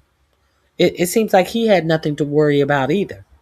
Now let's get into the. He said the people who won in Honduras, they asked him to do this. These are the same people who were in third place prior to the pardon. They were in third place in the election prior to the pardon. Then they shot up to first place. Who was the woman in first place? The woman who wanted to stop Peter Thiel from building all of these little tech villages where they pay no taxes to Honduras. The ones who was closing down the billionaires Peter Thiel tech community, where they're sitting up there doing all of these type of freaky scientific inserting chips in their bodies and all of this bullshit, and living like kings, talking about they're going to employ Venezuelans, and they give them menial fucking jobs, and are not even paying them minimum wage that they would have to pay in the United States. Billionaires, the invite only tech utopias. Strange how that worked. Isn't that strange? Isn't that peculiar? Isn't that strange how that worked? But he gonna pretend like none of this matters. And your for-profit media is not going to do real reporting. They're going to take their script from these people who have bought and paid for your news, and put in crones like Barry Weiss. There was a news guy who's taking over CBS Nightly News. And what he got on the fucking program, and he said, I am not going to be relying on experts. I am going to go on what I feel. And he's taking over the nightly news. He's not going to rely on experts. Did you know that? If you learned anything, you are more than welcome to help me meet my goals, because it is a lot of shit that has gone under the carpet. It's not being talked about, to your own peril. I'm not criticizing it. I can't just comment on it because I just wasn't involved in those deliberations. Do you support it? I wasn't involved in those deliberations. I haven't looked at the case file. Do you support it doesn't mean that I wasn't involved in those deliberations. I'm pretty sure anybody who has an opinion on this man being pardoned after bringing 400 tons and found guilty and was convicted of it. I'm pretty sure none of us has gone over it. I thought that we are supposed to trust our justice. We always trust Lady Justice when people are of certain colors are convicted of crimes that they didn't commit. We're supposed to justice is blind. We're supposed to trust our judicial system. We don't have to review every case to have an opinion on every case. Do you trust it or not? Do you believe that it was right or wrong? I didn't review the case, and this is so much bullshit. This is who was on our Sunday show. I haven't looked at the arguments made by, I've got a bunch of other things going on that are within my purview as Secretary. I must see the arguments of the case. Can somebody bring me the brief? So, I must go over the opening statements and I can't say if I agree with this because they brought the attorneys to the bench, and I didn't get to hear the discussion that they were having at the bench when the judge brought the attorneys to the bench and had a conversation. I can't decide. I need all the facts. Secretary of State and National Security Advisor, but pardons aren't one of them. So I can't comment on a case that, frankly, I'm aware of, but not deeply and familiar with, and I don't want to comment on something that I haven't had a chance to be involved in reviewing the file and the rationale behind it. Mr. Secretary, thanks for your time this morning.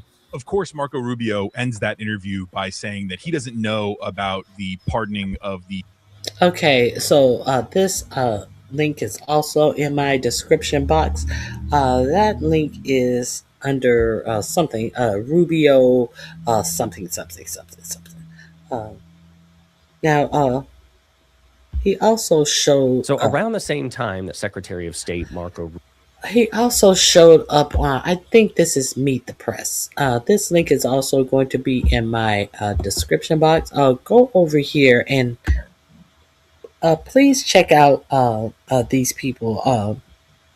I think this is Couch Politics. Pondering Politics. This is Pondering Politics. I do also always drop a link for Couching Politics. This is Pondering Politics. I recommend this channel highly. So let's see what he was saying on Meet the Press. Here we go. All right, folks, I want to play a couple of clips here. Two separate interviews from today. Marco Rubio humiliating Donald Trump 2 more times. And remember, Juan Orlando Hernandez is the former president of Honduras. And he was not only indicted, he was successfully convicted, which meant he was found guilty of drug trafficking tons of cocaine into the United States over a span of decades. Trump pardoned him about a month ago. At the same time, Trump and Rubio and Hegseth claim it was necessary to invade, attack, and kidnap Venezuela, or attack Venezuela and kidnap Nicolas Maduro, the leader of Venezuela, because he was a drug trafficker, trafficking drugs into the United States. So this is obviously inconsistent, right? Watch Marco Rubio struggle to deal with this in 2 separate interviews on live TV. That's going to stop. And yet, Mr. Secretary, a month ago, President Trump pardoned the former president of Honduras, who was just starting a 45-year sentence for trafficking more than 500 tons of cocaine. Does that not undercut the administration's stated goal, as you just said, to go after these narco-terrorists? Before he answers, just look at him. He's like, oh, fuck. No. Oh, he just wants to melt into a puddle, but he can't. So watch him flounder and humiliate his boss.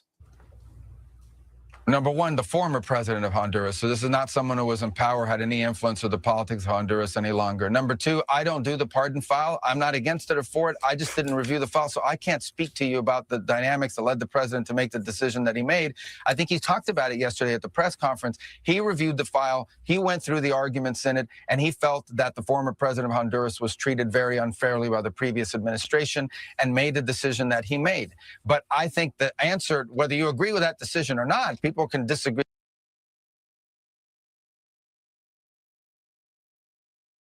On one second. You can be delusional all you want, but what you cannot be in my chat is disrespectful to me. And if you can stay off topic and you can try to divert attention away from what you ignore, But if you come in my chat and say something dumb or disrespectful to me, you will be booted from my chat. Capiche?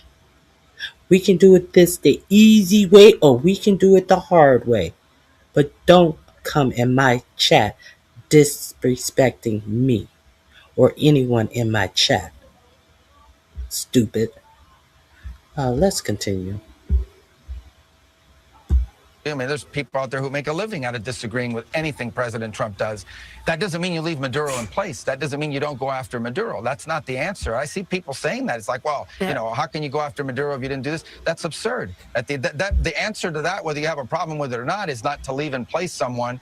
No, it is. It's perfectly fair to criticize you because it suggests it's really not about drug trafficking and you don't give a damn about drug trafficking because you're unprincipled and inconsistent. It sure seems like this is a regime change war meant to expropriate another country's natural resources, specifically their oil.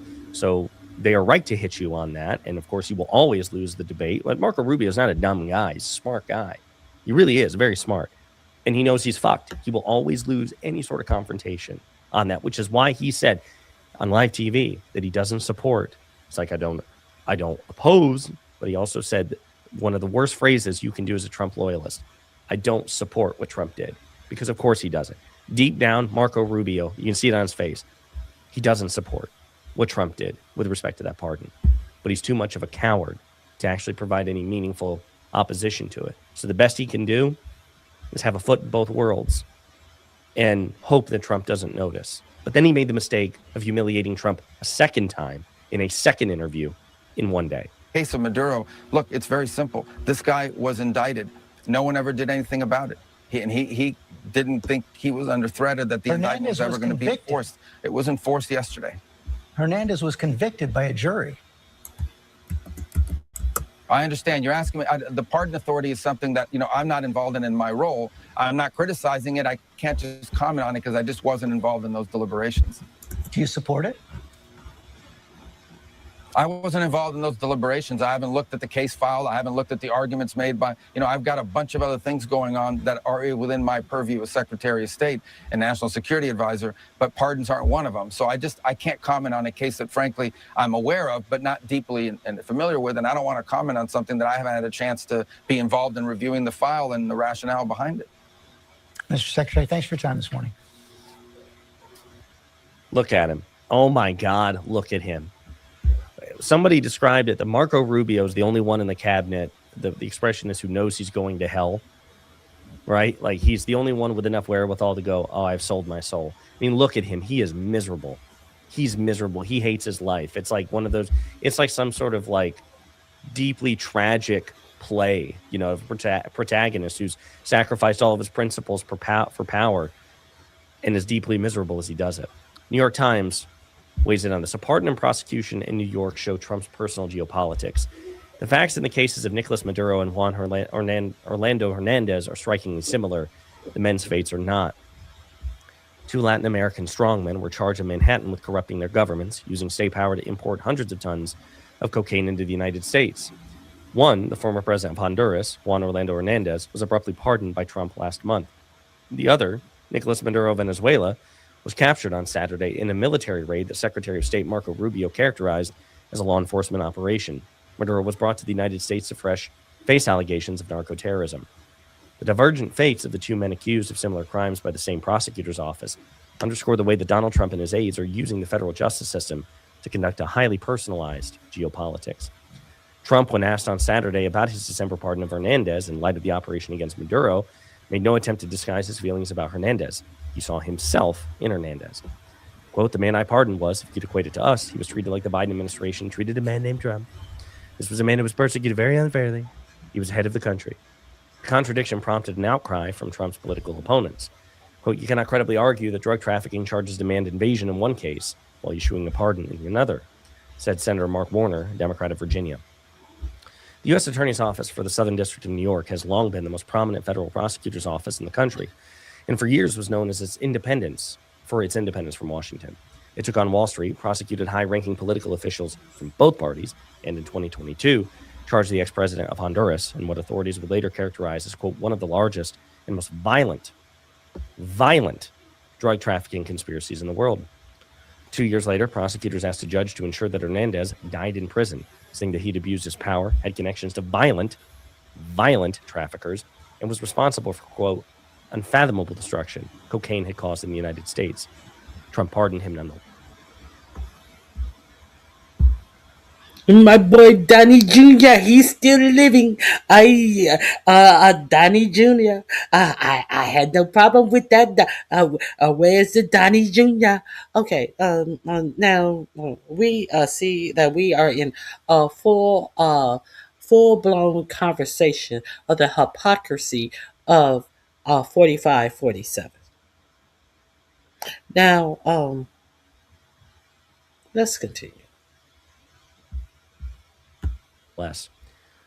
Quote, Trump thinks he can use federal criminal prosecutions for any purpose, which is to say promote his foreign policy views, to promote his vendettas, and to promote his self-interest, and to promote his perceived political interests, said Bruce Green, a former federal prosecutor who teaches legal ethics at Fordham Law School in New York. It goes on to say what Rubio has said about this. Quote, pushed by the anchor, George Stephanopoulos, who emphasized Hernandez's conviction by a jury, Rubio appeared to grow frustrated. He said he was not involved. And again, didn't enthusiastically support the corrupt pardon because he knows it's corrupt. He knows it's indefensible. He knows he will always lose. And he knows if the shoe were on the other foot, he'd be bitching nonstop, rightly, about a Democrat pardoning Hernandez.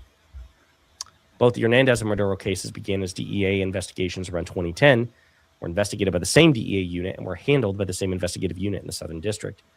Each prosecution was led at various stages by Emil Bove III, who eventually rose to lead the office's Terrorism and International Narcotics Unit.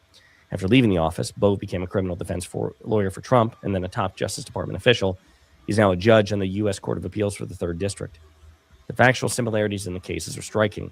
It's not just that the charges resemble one another. Prosecutors also accuse both men of overseeing key way stations in the same hemispheric trade. Taken together, the indictments provide a bird's-eye view of the supply chain that for years has brought processed cocaine from Colombia and Venezuela to shipment points in Honduras and ultimately into the United States. Hernandez was charged in 2022 with conspiring to import cocaine into the United States and using machine guns as part of the conspiracy. The charges unveiled against Maduro on Saturday also include a cocaine importation conspiracy and possession of machine gun charges as part of it.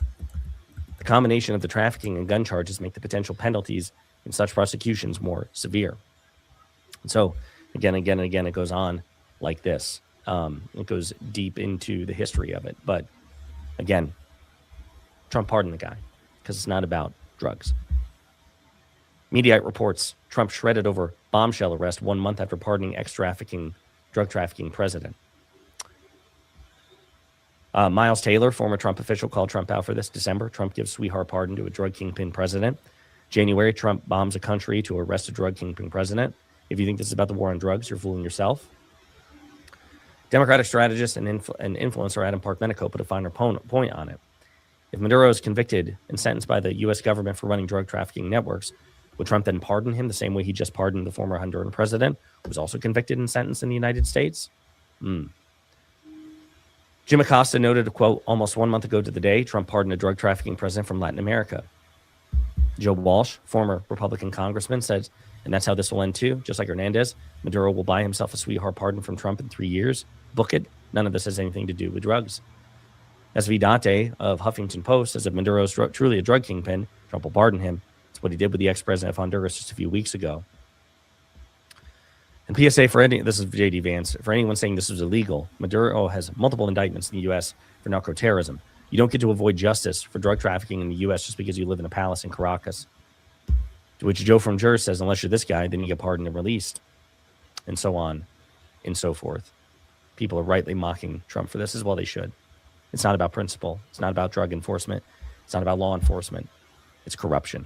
And even Marco Rubio knows it, which is why he answered the way he did, humiliating his boss once again, and also humiliating himself because, Marco, we all know you know better, and we all know you sold your soul for political expediency, and that makes you a particular type of coward and loser, and you should be made fun of for the rest of your life. In the meantime, let me know what you think in the comments. When you go and meet with China. Okay, that is also under the Marco Rubio banner. Let me see. I think I have one from Keg Breath. It is short because we know. I think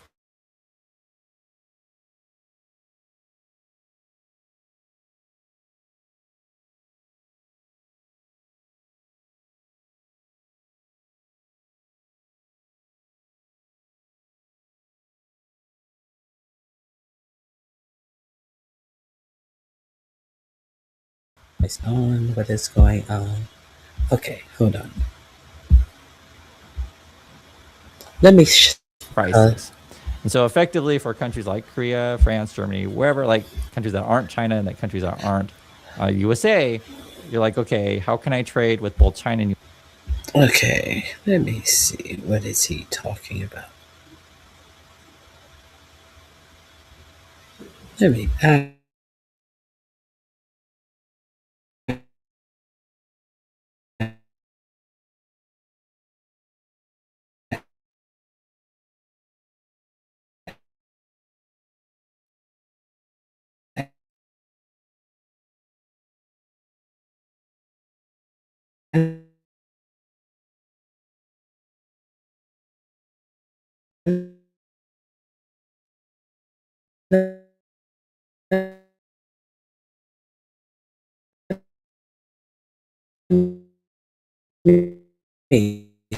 Go. Cake breath.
I'm back. I apologize.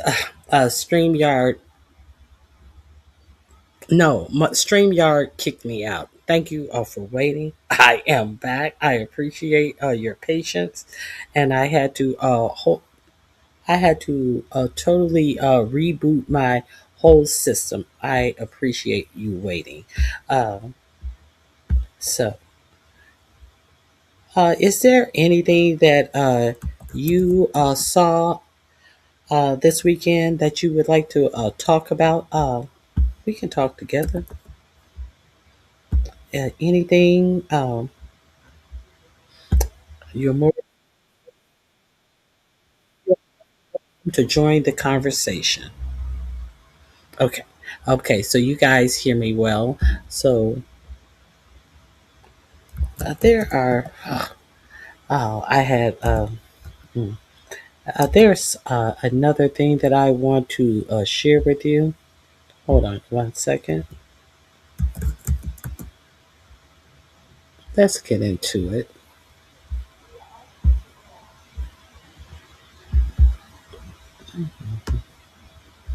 Okay.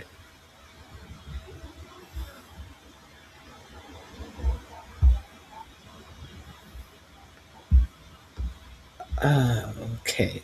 Let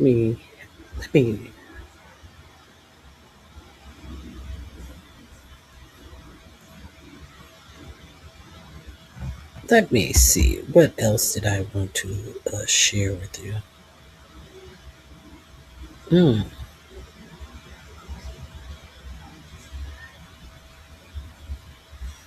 Uh,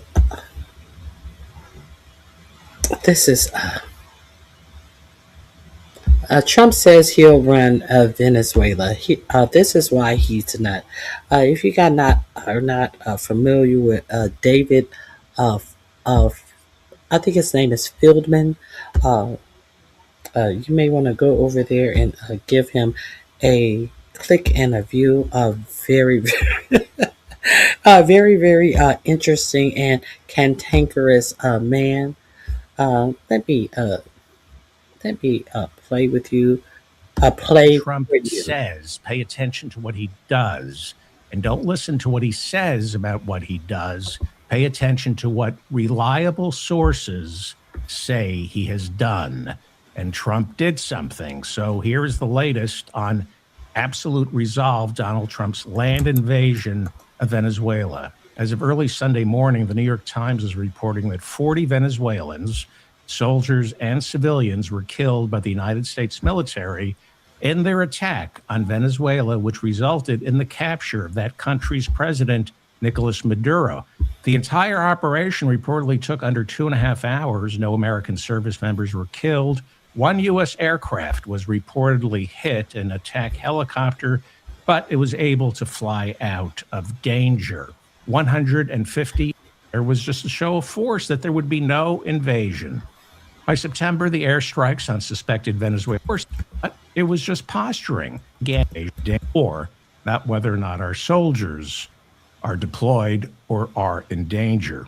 The New York Times, with a timeline of events leading up to the invasion, showing Trump's buildup in the Caribbean of military assets, began in August of 2025. Everyone thought it was just posturing. Pete Hegseth, Marco Rubio, told Congress that sending the world's largest aircraft carrier down there was just a show of force, that there would be no invasion. By September, the airstrikes on suspected Venezuelan drug dealers in the Caribbean and Eastern Pacific began. Venezuela doesn't border the Eastern Pacific, but we were shooting up supposed Venezuelan narco-terrorists in the Eastern Pacific. According to the New York Times, at least 115 of these so-called narco-terrorists were killed in about 135 separate airstrikes that we know of. And then, in late December, Trump let slip that the CIA had conducted drone strikes on a Venezuelan port, a land attack. And by the end of 2025, there was a complete air and naval blockade in and around Venezuela. So Hegseth is right when he told Barry Weiss's CBS News that Trump is a man of action. He kept saying that during his interview on Barry Weiss's CBS News, that Donald Trump is a man of action. But action doesn't mean you did something good. In June, Trump phoned in airstrikes over Iran, then declared victory, but Iran still won't let in the UN inspectors. And now there's talk of more airstrikes on Iran. In March, Trump declared victory over the Houthis in Yemen. He killed hundreds of civilians, but the Houthis are still firing missiles into Israel and the Red Sea. Yeah, he's a man of the man of peace and the man of solving all conflicts. The conflict that Pete Kegbreath broadcast over a Signal unsecure app, the Houthis, remember that? They are still doing whatever the fuck they want to do. But 4547 told you that they said that, hey, we cry uncle and we're done fighting and we have nothing else to give. So they're no longer fighting the Houthis, but the Houthis are still fighting in the Black Sea. But we are supposed to forget all of this because they're throwing so much illegal shit at you that you don't remember that. They're not reporting to you about that. Your for-profit media. If you learned something new here today, you can support the channel. Action.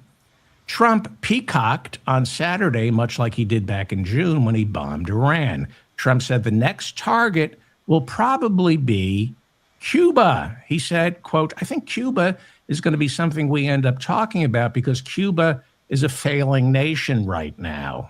Invading Cuba. You know, Trump might want to check with Dr. Bobby Kennedy Jr. about how invading Cuba worked out for his Uncle Jack. You're looking at a 100% authentic artificial intelligence photograph of Bobby Kennedy Jr. performing a tummy tuck. Tummy tuck, I believe, is what the White House calls an abortion. Dr. Bobby Kennedy Jr. Yes, he should make all your health care decisions. Trump then said he was authorized to invade Venezuela and Cuba thanks to the Monroe Doctrine, which claims America's right to intervene in any South American country that it sees fit. Trump bragged that no president has used the Monroe Doctrine the way he has. He said, quote, we superseded the Monroe Doctrine by a lot, by a real lot. He knows good words. He added that they are starting to call it the Donroe Doctrine. By them, he means him, calling it the Donroe Doctrine. Most of us are just calling it World War Trump. Because it's Trump and we have absolutely no idea what is fiction and what is a lie, we just have to listen to other people. Because sometimes fiction comes out of Donald Trump's mouth and sometimes it's a lie. For example, Trump claimed on Saturday that the vice president of Venezuela, Delcy Rodriguez, is now in charge. And he praised her, saying she has signaled a willingness to do what he wants. He says, we're going to get to make Venezuela great again, and she's on board. But the vice president of Venezuela told reporters there is only one president in this country, and his name is Nicolas Maduro. No, she's not cooperating with our lying president. Rodriguez, early after Saturday's invasion, demanded proof that Maduro and his wife were still alive. Maduro's wife was apprehended along with her husband, and she also faces charges of narco-terrorism, conspiracy to engage in narco-terrorism. And that's tricky. When husbands and wives conspire to commit acts of narco-terrorism, it's been known to put a strain on the relationship. What happens often is the couples no longer recognize where the line is between husband and wife and co-conspirators in narco-terrorism. That's why you have to turn off the phone, put away all the electronic, I call it mutual self-care. Otherwise, it's tough. Rodriguez, vice president of Venezuela, then accused Trump of invading her country for the sole purpose of seizing Venezuela's oil reserves, which I've been telling you since September. Venezuela has the largest known oil reserves in the world, bigger than Saudi Arabia's. Maduro's predecessor, Hugo Chavez, nationalized Venezuela's oil industry in 2007. How dare he think that their oil belongs to them? ConocoPhillips says they are owed several $billions because of the nationalization of the oil, and Exxon is owed close to $1 billion as well. Trump refused to say whether American troops will occupy Venezuela, but he made it clear that our oil companies would. He said our American oil companies will go in, spend billions to fix the infrastructure, and it's going to start making money again. In Venezuela, right now, citizens pay, you ready for this? 2 cents a gallon for their first 32 gallons of gas each month. After their first 32 gallons each month, the price of a gallon of gas in Venezuela skyrockets to 13 cents a gallon. Damn socialists. So what do you think a gallon of gas is going to run next week in Venezuela, now that the oil companies are back in charge? Supposedly, we don't know how this plays out. Trump said American oil companies will go in, they'll start drilling, and he said they're going to take a lot of oil from Venezuela so we can make a lot of money in order to take care of Venezuela. We are going to make a lot of money. So who's we? The multinational oil companies, according to Trump, are going to seize the oil. So we, I presume he means the United States, will then take care of Venezuela. So Exxon and ConocoPhillips will make billions off the oil, and that money will be used by us to take care of the people of Venezuela. He said Jesus. Well, what do you expect from a man who insists the American consumer doesn't pay for the tariffs? He said we have the greatest oil companies in the world and we're going to be very much involved in it. Okay, we don't have the greatest oil companies in the world. The oil companies have the greatest leaders in the world. I don't know if they're the greatest, but they have most of the leaders in the world willing to spend billions of taxpayer dollars protecting those oil company profits, especially when an upstart nation like Venezuela, which has the world's largest known oil reserves, has the audacity to believe it belongs to Venezuela. According to the Washington Post, in 2024, Trump told a group of oil executives that they should donate $1 billion to his campaign, calling it the best investment the oil industry would ever make. Well, the oil and gas sector only donated about $100 million last year directly to Trump's presidential campaign, but it's estimated they spent $500 million that year on getting Republicans elected. New York House Democrat Alexandria Ocasio-Cortez responded to news of Saturday's invasion of Venezuela by saying, it's about oil. She said that Trump wants regime change to install an oil-friendly leader, and his accusations that Maduro is a drug dealer are just a pretense. She said Maduro's drug trafficking trial in New York City is just to create the illusion that this invasion isn't about oil. Well, yeah, it now seems pretty obvious Trump was never interested in anything other than taking the oil. You might remember Mexico offered to mediate negotiations between Maduro and Trump, but Trump refused because there was nothing to negotiate other than give me your oil. He did speak on the phone occasionally with Maduro last year, but only giving ultimatums. Then in December, Trump ordered a blockade on specifically oil tankers off the coast of Venezuela. Oil couldn't come in or go out. Why? He wanted it. Then again, Mexico said, hey, let us mediate. There doesn't have to be a war. Let's sit down, you and me. Oh, Mexico. Mexico is also one of the nations that are next up. Cuba, Iran, Mexico, and Colombia. This is who, and let's not forget the rare earth mineral rich Greenland. Yes, Greenland. Okay. This is the timeline. This is in my description box under the title, Not What They Say, What They Do. Maduro talk, Trump said there's nothing to negotiate. And then everything became clear. You might remember our military took a Venezuelan oil tanker that was sailing off Venezuela's coast. And then our country seized another oil tanker. The reason I'm playing this, we're going back down, what a Minnie Riperton, back down memory lane. Woo, woo, woo, woo, woo, woo, woo. Woo, woo, woo, woo, woo, woo, woo, woo. Back down memory lane. For all of you who don't remember all the lies and the bullshit, TDS, all of that TDS shit is laughable. The TDS, anybody who has taken on the moniker of this TDS bullshit, you're the one who have it. Because no sane person thinks that it is an insult to be called something that does not exist. So if you're so wrapped up into it, it's only because you are the one who exhibit it. So let's continue. Because what we're doing here, we're talking about the facts and all of the lies that were bought and sold. Let's go back down memory lane. Trump was asked, what happens to that oil that we seized?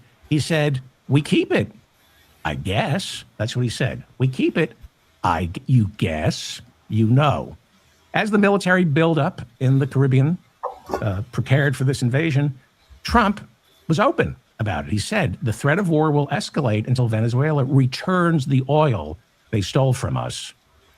From us. They stole oil from us. We're talking about a country that nationalized their oil and cut into the profits of multinational oil conglomerates. They're not us. Exxon isn't us. ConocoPhillips isn't us. Multinational mining and oil companies have a problem with Venezuela, not us. Nobody stole oil from us.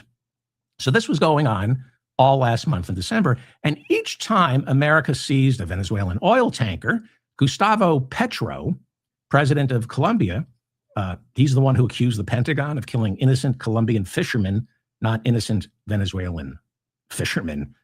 He's been pretty open about this. The president of Colombia called the seizures of Venezuelan oil tankers a gross violation of international law. And Trump responded last month by telling the Colombian president, you're next.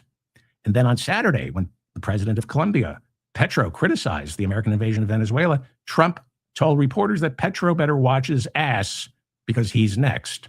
See, this administration loves talking tough. Pete Hegseth on Saturday said of Maduro, quote, No, didn't Marco Rubio just said that, let me make sure my mic is on.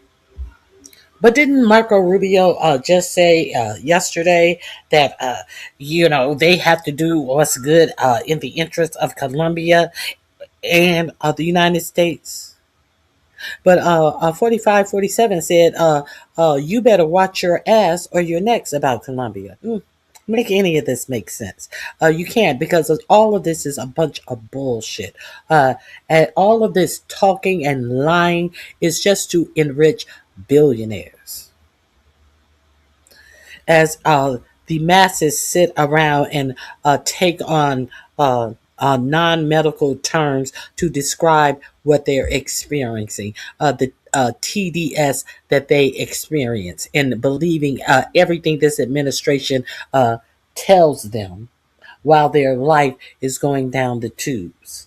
While all of these people are repeating everything that 47 does and have absolutely no commentary on what's really going on in the world that they live in. All of these bed wenches that sit up and just throw on videos of 47 telling the nation lies because if they weren't rescued from being the sex workers that they have known to be able to strive off of and be turned into bed wenches and sit up and play all of this fucking rhetoric and bullshit.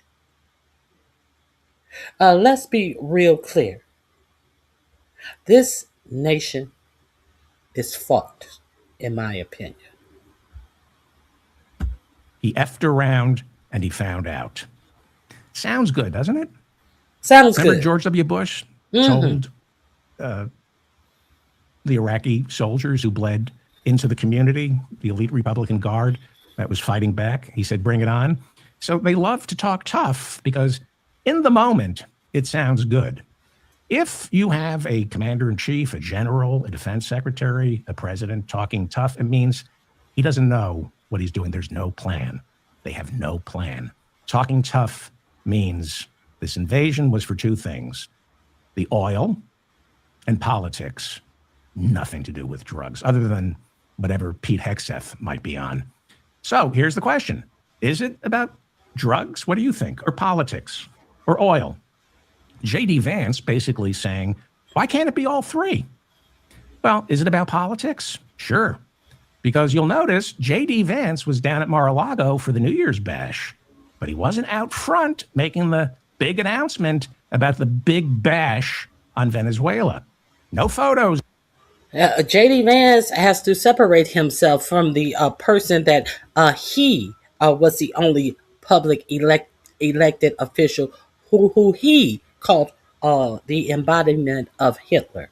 JD Vance is nowhere to be seen now because his dear love Erica Kirk said that Turning Point USA is going to put their support behind JD Vance for the next election. You know, the next election that surely 45, 47, if he is still above ground, will be running for. You know, that election? Because there is not a fucking election that he is not bold enough to try to steal. Where's JD Vance? Since he got the Turning Point USA endorsement. And all 45, 47 has is the remnants of the trailer trash MAGA movement. Even Marjorie Taylor Greene has picked up her Dooney and Burke bag and exit of the stage. Good question. Of J.D. Vance in the Situation Room. So yeah, it was about politics. Where's J.D. Vance? No photos of him making the announcement. No photos of J.D. Vance in the Situation Room looking presidential. What happened?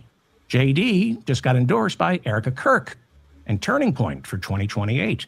She announced they are spending millions on Iowa for him. So no J.D. Vance in the Situation Room. No J.D.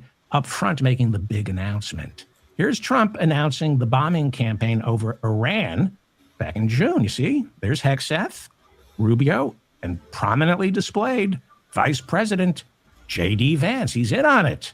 But then Erica Kirk endorsed J.D. for president. No J.D.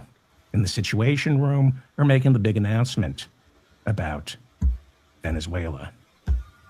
I would advise you to avail yourself to this. I think he has a little clip I want to show you. Avail yourself. It is under. It's not what they say; it's what they do. First, have to be pardoned by Donald Trump. Remember Juan Orlando Hernandez? He's the former president of Honduras. Trump gave him a full pardon on December 1st of last year. Prior written authorization that all reporters, cocaine going to Europe, the cocaine doesn't get mangled up. Trump, a convicted felon, calls himself America's chief law enforcer. That's how it's in the playbook. Read Jason Stanley, read the books about fascism. Trump knows what he's doing.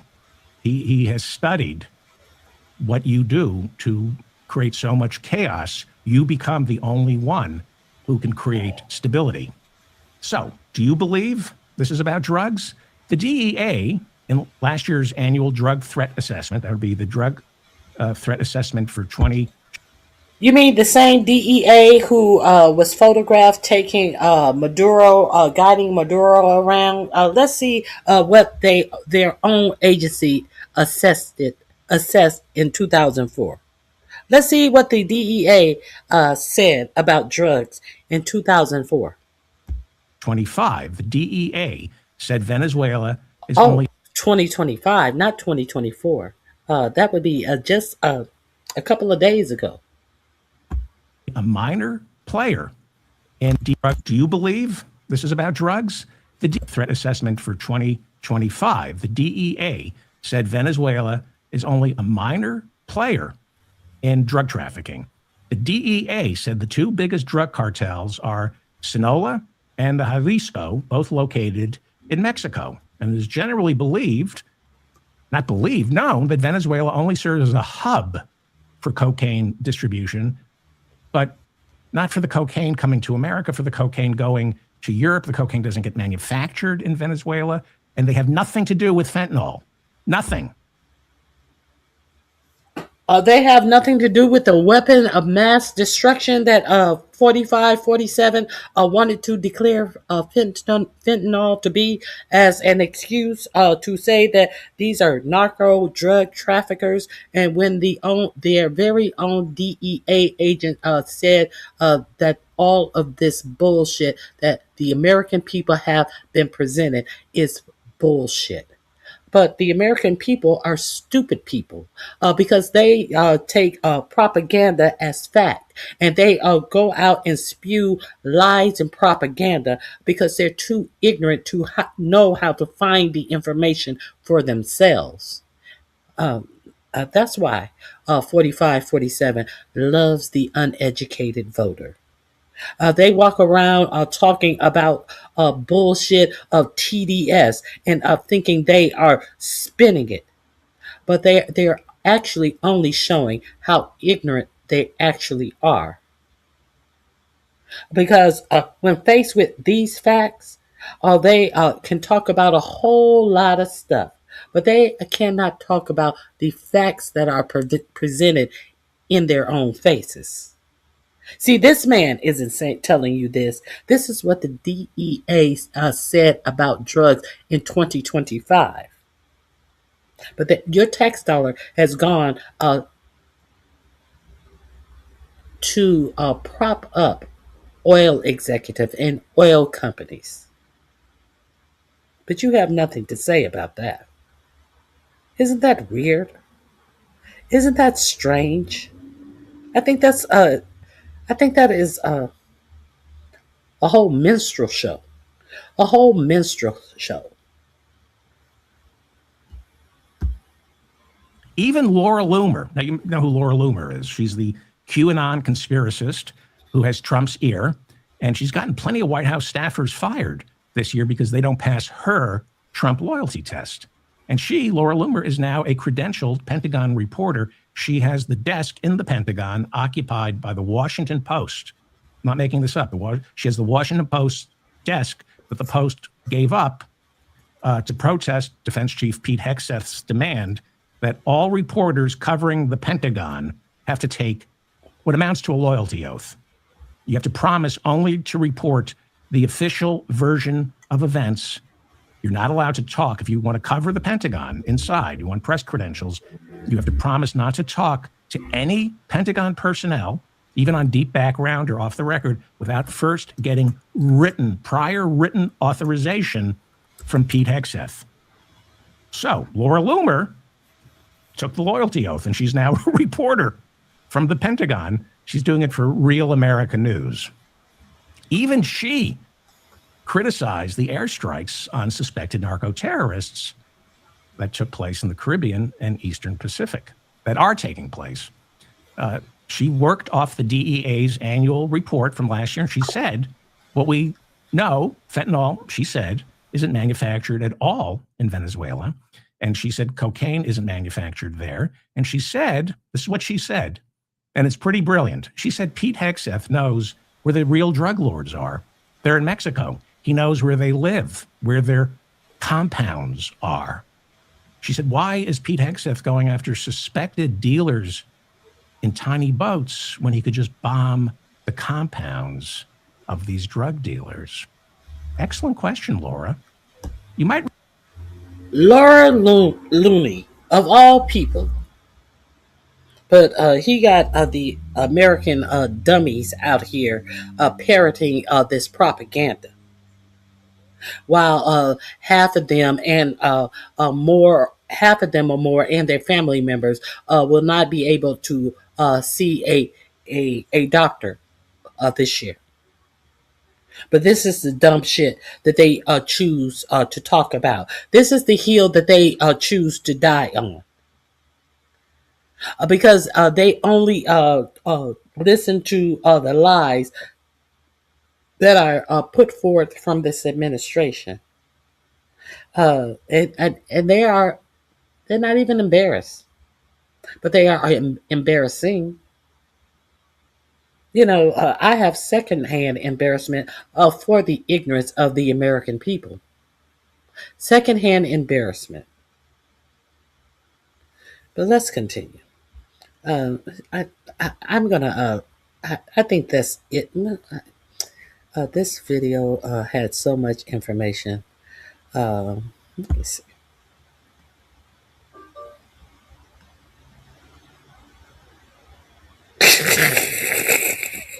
Mr. President, instead of invading Venezuela to stop the flow of cocaine into this country, wouldn't it have been cheaper sending Don Jr. to rehab?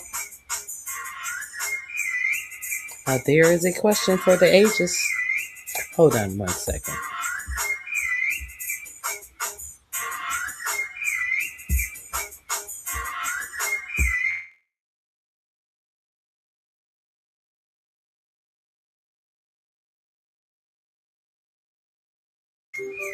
I'm sorry. I have to go.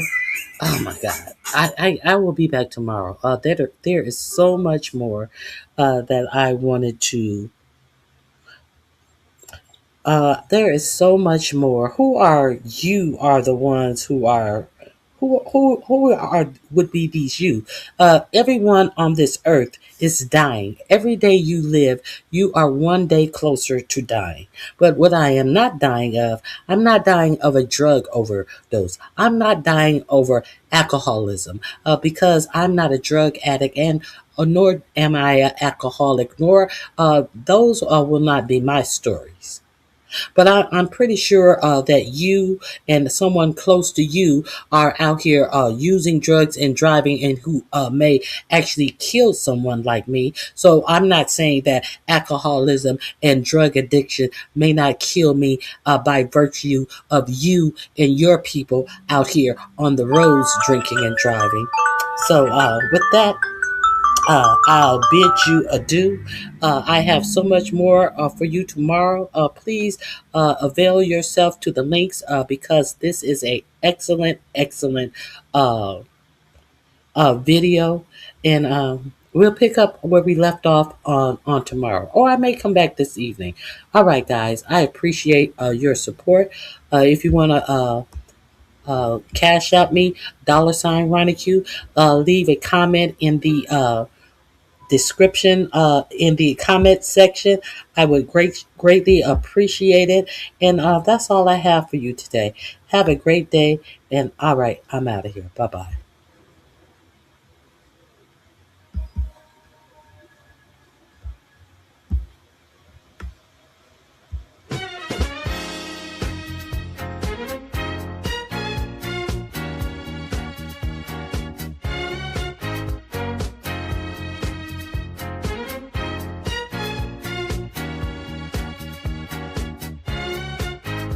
In the morning when I'm driving, I really come alive when I listen to my Ronnie, I listen to my Ronnie Q. They are rare and they are few who can compare with Ronnie Q. So grab a chair, she's coming through. She's on the air. It's time for Ronnie.